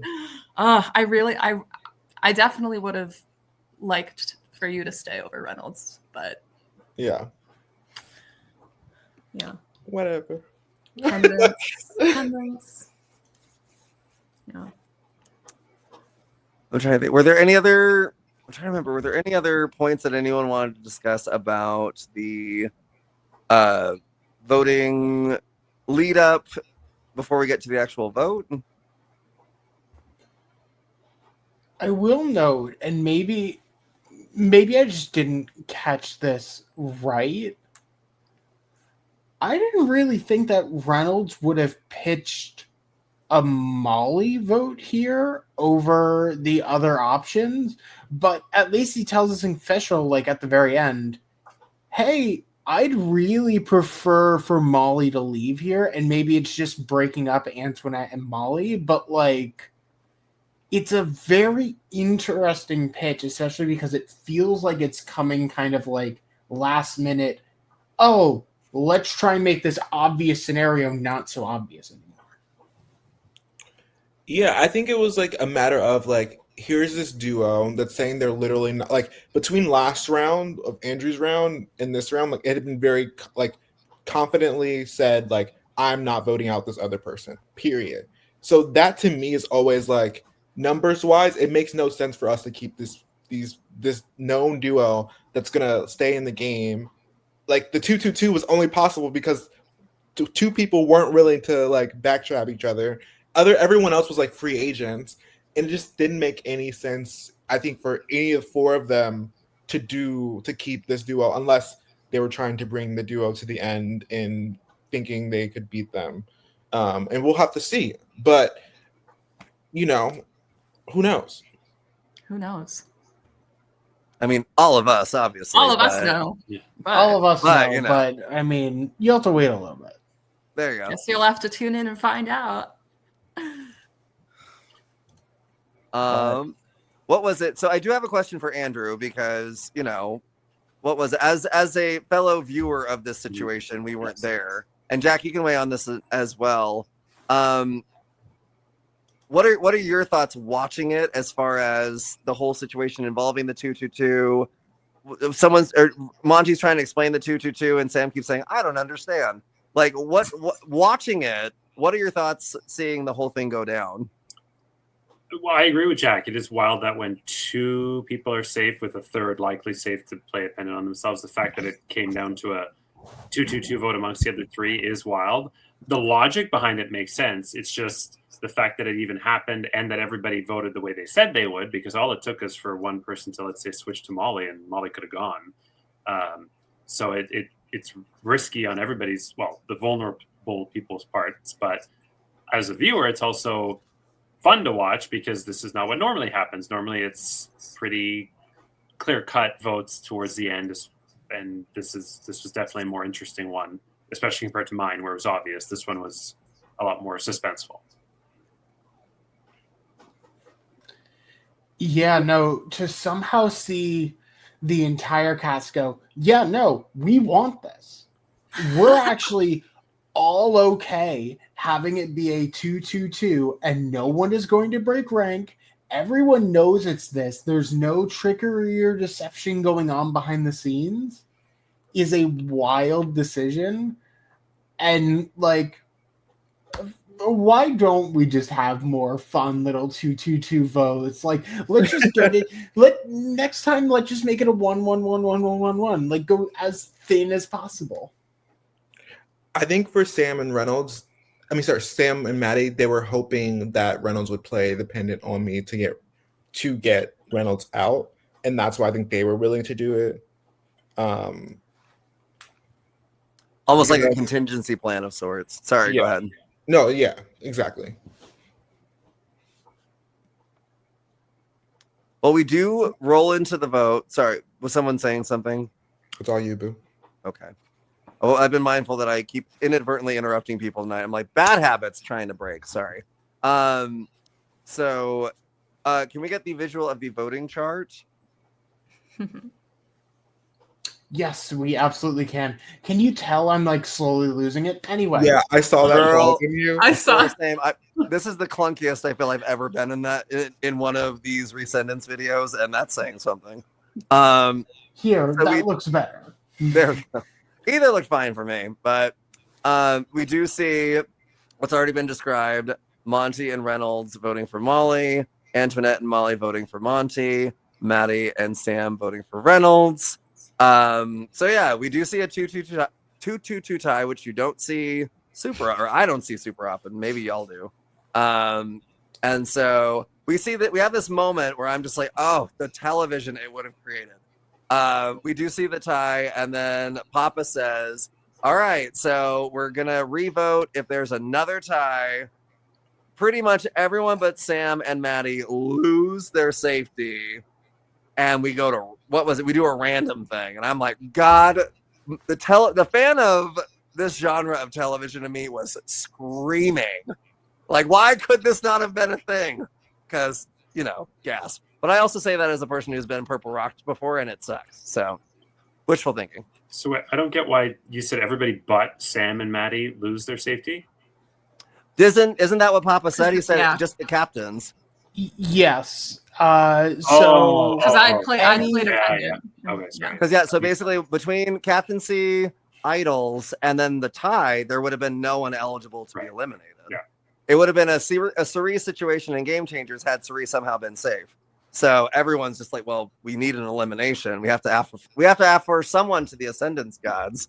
So yeah, so at that point, all the pendants and the deadlock vote would have basically been nulled, and then it would have gone between Antoinette, Molly, Reynolds, and Monty at that point, which I don't know if y'all have any speculations on how that might have gone. Again, butterfly effect. That's just the nature of this episode. I don't know. How do they do random votes? Or is it rocks? I don't even know. Have they ever done it on Ascendance? I don't recall in any of the seasons I've watched. In the org, yes. In my season of the org, Drew, who ended up winning Ascendance season 2, live season 2, Drew was rocked out. And if I recall, Papa was using a random number generator because it was online. But in the live version, there hasn't been. Correct. I have significant doubt it's ever occurred in the live version. This would have been the very first time it would have happened. This is the first situation it would have happened where everyone, if a tie would have happened again. Wow. That would have been crazy. I would have lost my shit if Antoinette went on a rock draw. Yeah. I would have lost my shit. Can you? I can't even fathom making it all the way to 6 and then going out randomly. That would have hurt my soul quite a bit. So we do have a 3-way tie, and what was it, Monty? We do see you kind of look at Maddie and say, "Hey, I really need this," and the last thing you ever want to hear when you're in one of these situations is, "My only other option I've been with since day one." So you're like, ugh. And when you hear those words, you're just like, because it's the kiss of death. It's basically their polite way of saying, "I like you as a friend." So, yeah, I have no comment for that person. So I will say, Sam, I was hoping that he would have given me the time of day. I said what I said in the live, and I stand by every single word I said. They cut around it a lot, so I'm good. But yeah, it was disappointing. I wish them the best in the next episode. So when you don't have to divulge anymore, but you're saying I'm that person. Don't get me wrong. I love a good story, but I'm not trying to be that girl. So it sounds as though you're, after they reveal the vote and that you are I think you were the 6th juror, if I'm doing numbers right. Yes. Your departing speech had more to it, or had a bit more to it. Yeah. It was a lot of fluff. Like I knew that Molly played a good round that game, so I didn't see a world where Molly was really in danger. I knew Antoinette's name had came up, and I felt like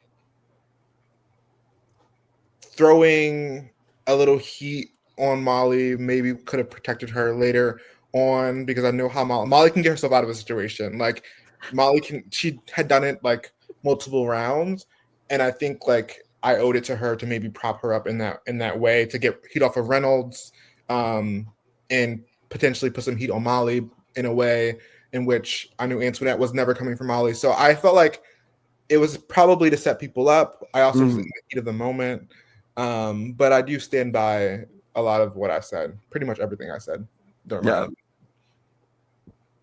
See, and maybe once the camera stops rolling, I can be like, "Girl, I'm confused about a few things, but Mhm. I don't." What Of was it? You what? I said, of course. Yeah, because what was it? As never mind. That being said, I did write it down. I was like, Monty's elimination speech pretty much gave me the 2000s, and Andrew should remember as well because we were both there and we remember it so well. Yep. The 2000s Big Brother or Survivor send-offs when I already know where you're going. I know where you're going with this. Can I? where it's like someone really starts cutting up on their way out the door. And it gave me such that kind of vibe. But I'm also like, I love both these people. So I'm not mad if drama happens, but also I want everyone to be okay. But yeah, I lived and breathed for it. So To me, it just didn't make sense in a numbers game, like minus relationships, minus like the surface level relationships. Here we have two people saying they're never going to vote each other out. That's like 2 of the 3 final seats. So like give yourself the opportunity to have a fighting chance for yourself, because if they're not going to vote each other out and it's only one other vote and it's a co-captain, it's literally going to be you, and like at least get rid of one of them. And then if you want to get me out for whatever reason, you can. But it just doesn't make sense because you're cutting your chances here. And I think at the end of the day, in a final 6 situation, you should be able to be like, okay, let me look at the numbers. And Right. now someone's telling you these are 2 numbers locked in. Like, it's not a smart move mathematically. Yeah. I can see that. And I totally understand. I know with not to, yeah, I felt very similarly about a few of the votes the round that I went, where I'm like, some of these votes make perfect sense and some of these votes don't. But just the nature of the beast, nature of the game. Yeah. I was also sleep deprived.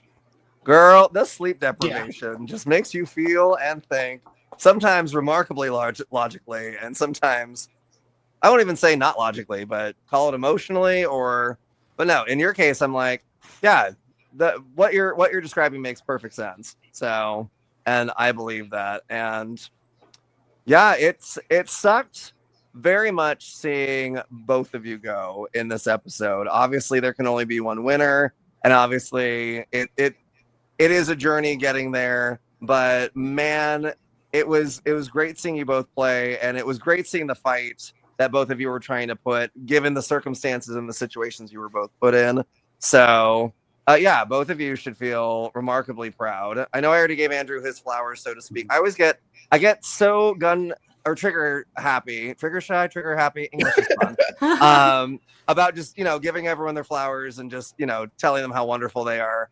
But yeah, Monty, you specifically, I know that you and I were both playing similarly in the sense of, I just want to be good with the people. And you did it so remarkably well in a sense where I was like, I feel like he is probably in with more people than I am. And I live for it. You had such a composure and such a the way that you speak is so captivating, both in conversations and in confessionals. And I just think you're the bee's knees. So I appreciate you. Yeah. It was a fun season. It was. And that pretty much wraps up as far as the voting aspect of things. I know the fact that we're only at the 2 hour, or we're just under the 2 hour mark, I'm impressed with those. Crazy. I don't know about everybody else, but I mean, it's the same amount of challenges as well. So like, I don't know how we did it. Less people. Yeah. Less people, yeah. Yeah, we had fewer people talking, and I was half able to wrangle in my ability to monologue. So we're getting better. We're working on it.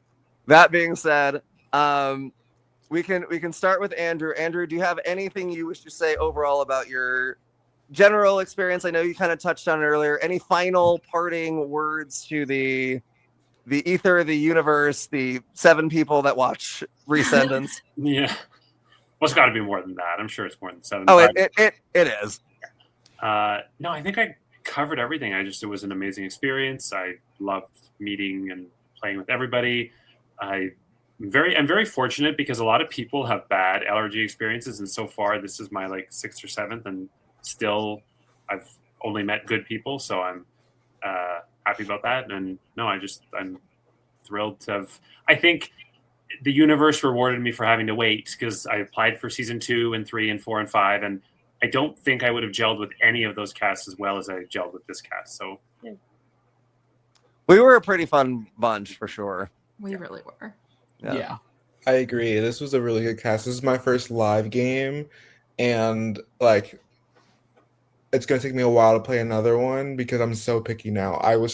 This game, Ascendance treated us so well, so I'm like, where are you guys sleeping? Outside? Not for me. Is there a hospitality team? No. Okay, then yeah. yeah. So You hands lost me down- at tent.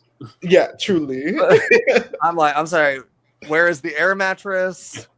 Where's the giant container of blue drink that I still don't know what that Blue was? drink. Like, where are the amenities in this game? How much money am I paying to sleep outside? Oh, I'm not even winning like 2,000. Yeah. No. Like, do not pass go. Do not collect $200. Absolutely not. Hands down, one of the best experience I had this year, after the year I had. So it was really good to meet everyone, and it was so fun over the last couple months, just watching the episodes back and getting to see a peek into the rooms that you weren't in. And really good community and season overall. I think hands down, probably. I've now watched all the seasons. I can say hands down, objectively, this is probably one of the best.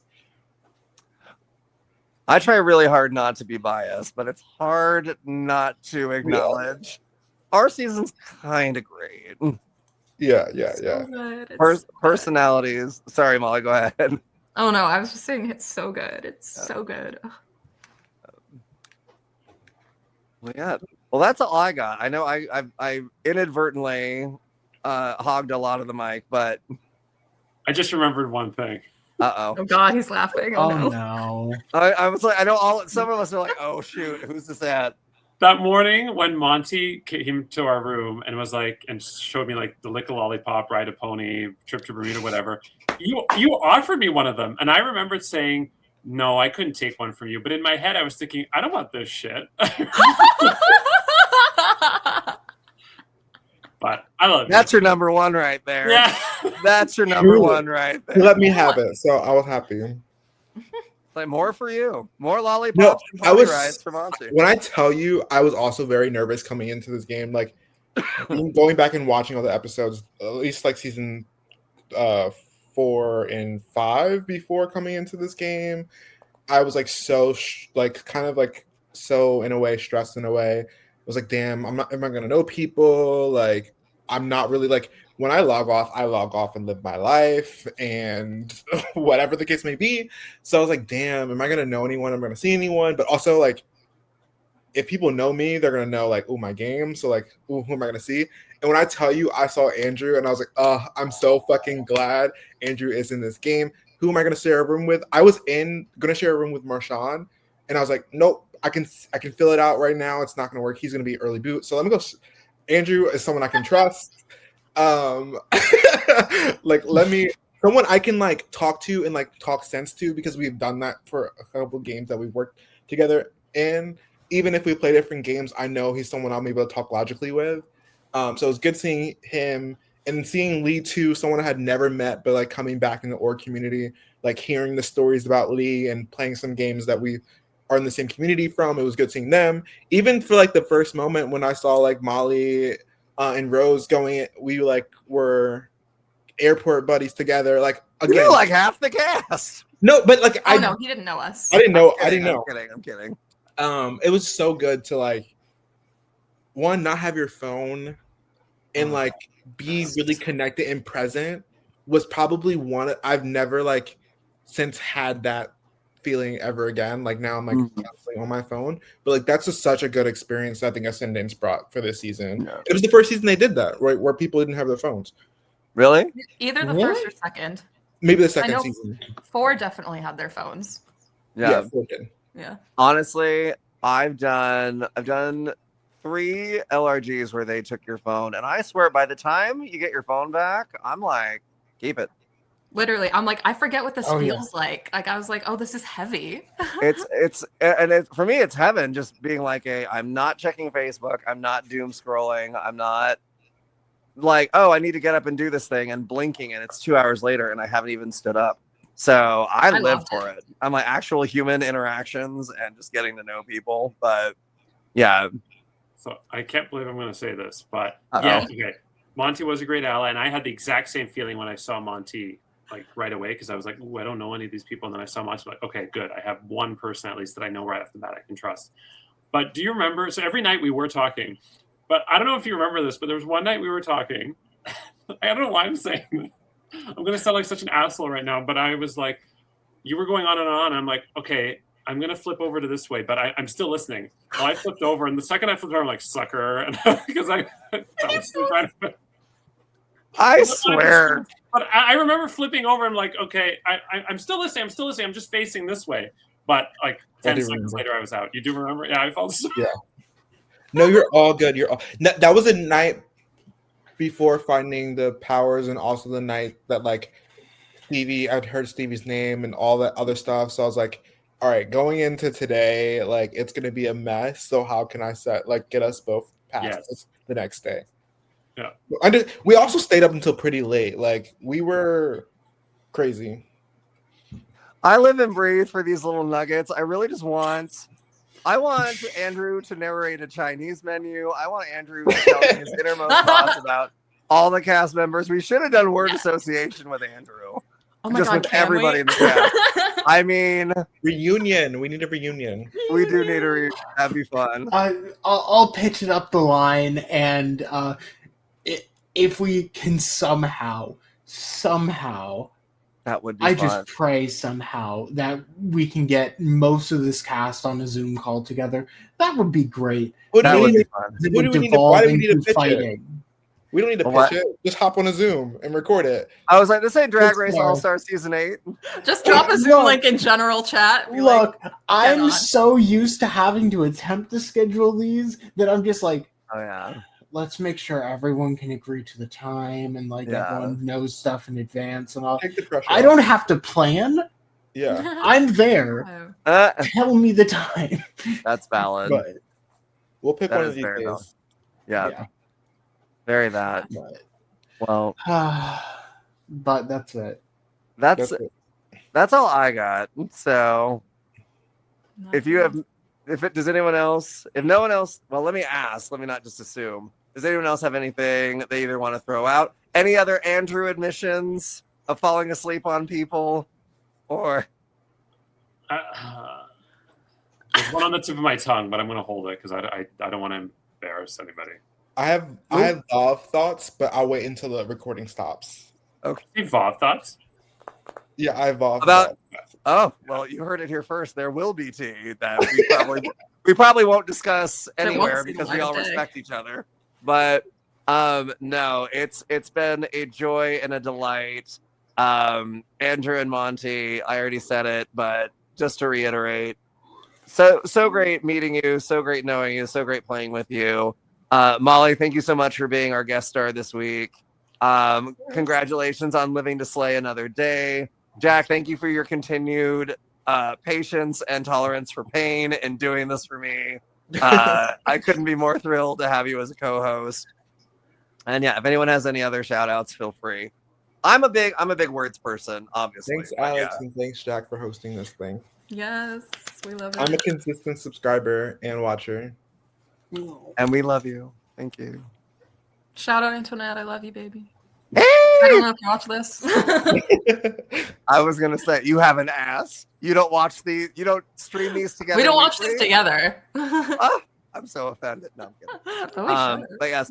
Well, thanks to everyone if you made it this far. I'm shocked we did this in less than 2.5 hours. So kudos to us. But yes. Thank you for joining us, and until next time, thank you for watching Recendance. Bye, everybody. Bye. Bye.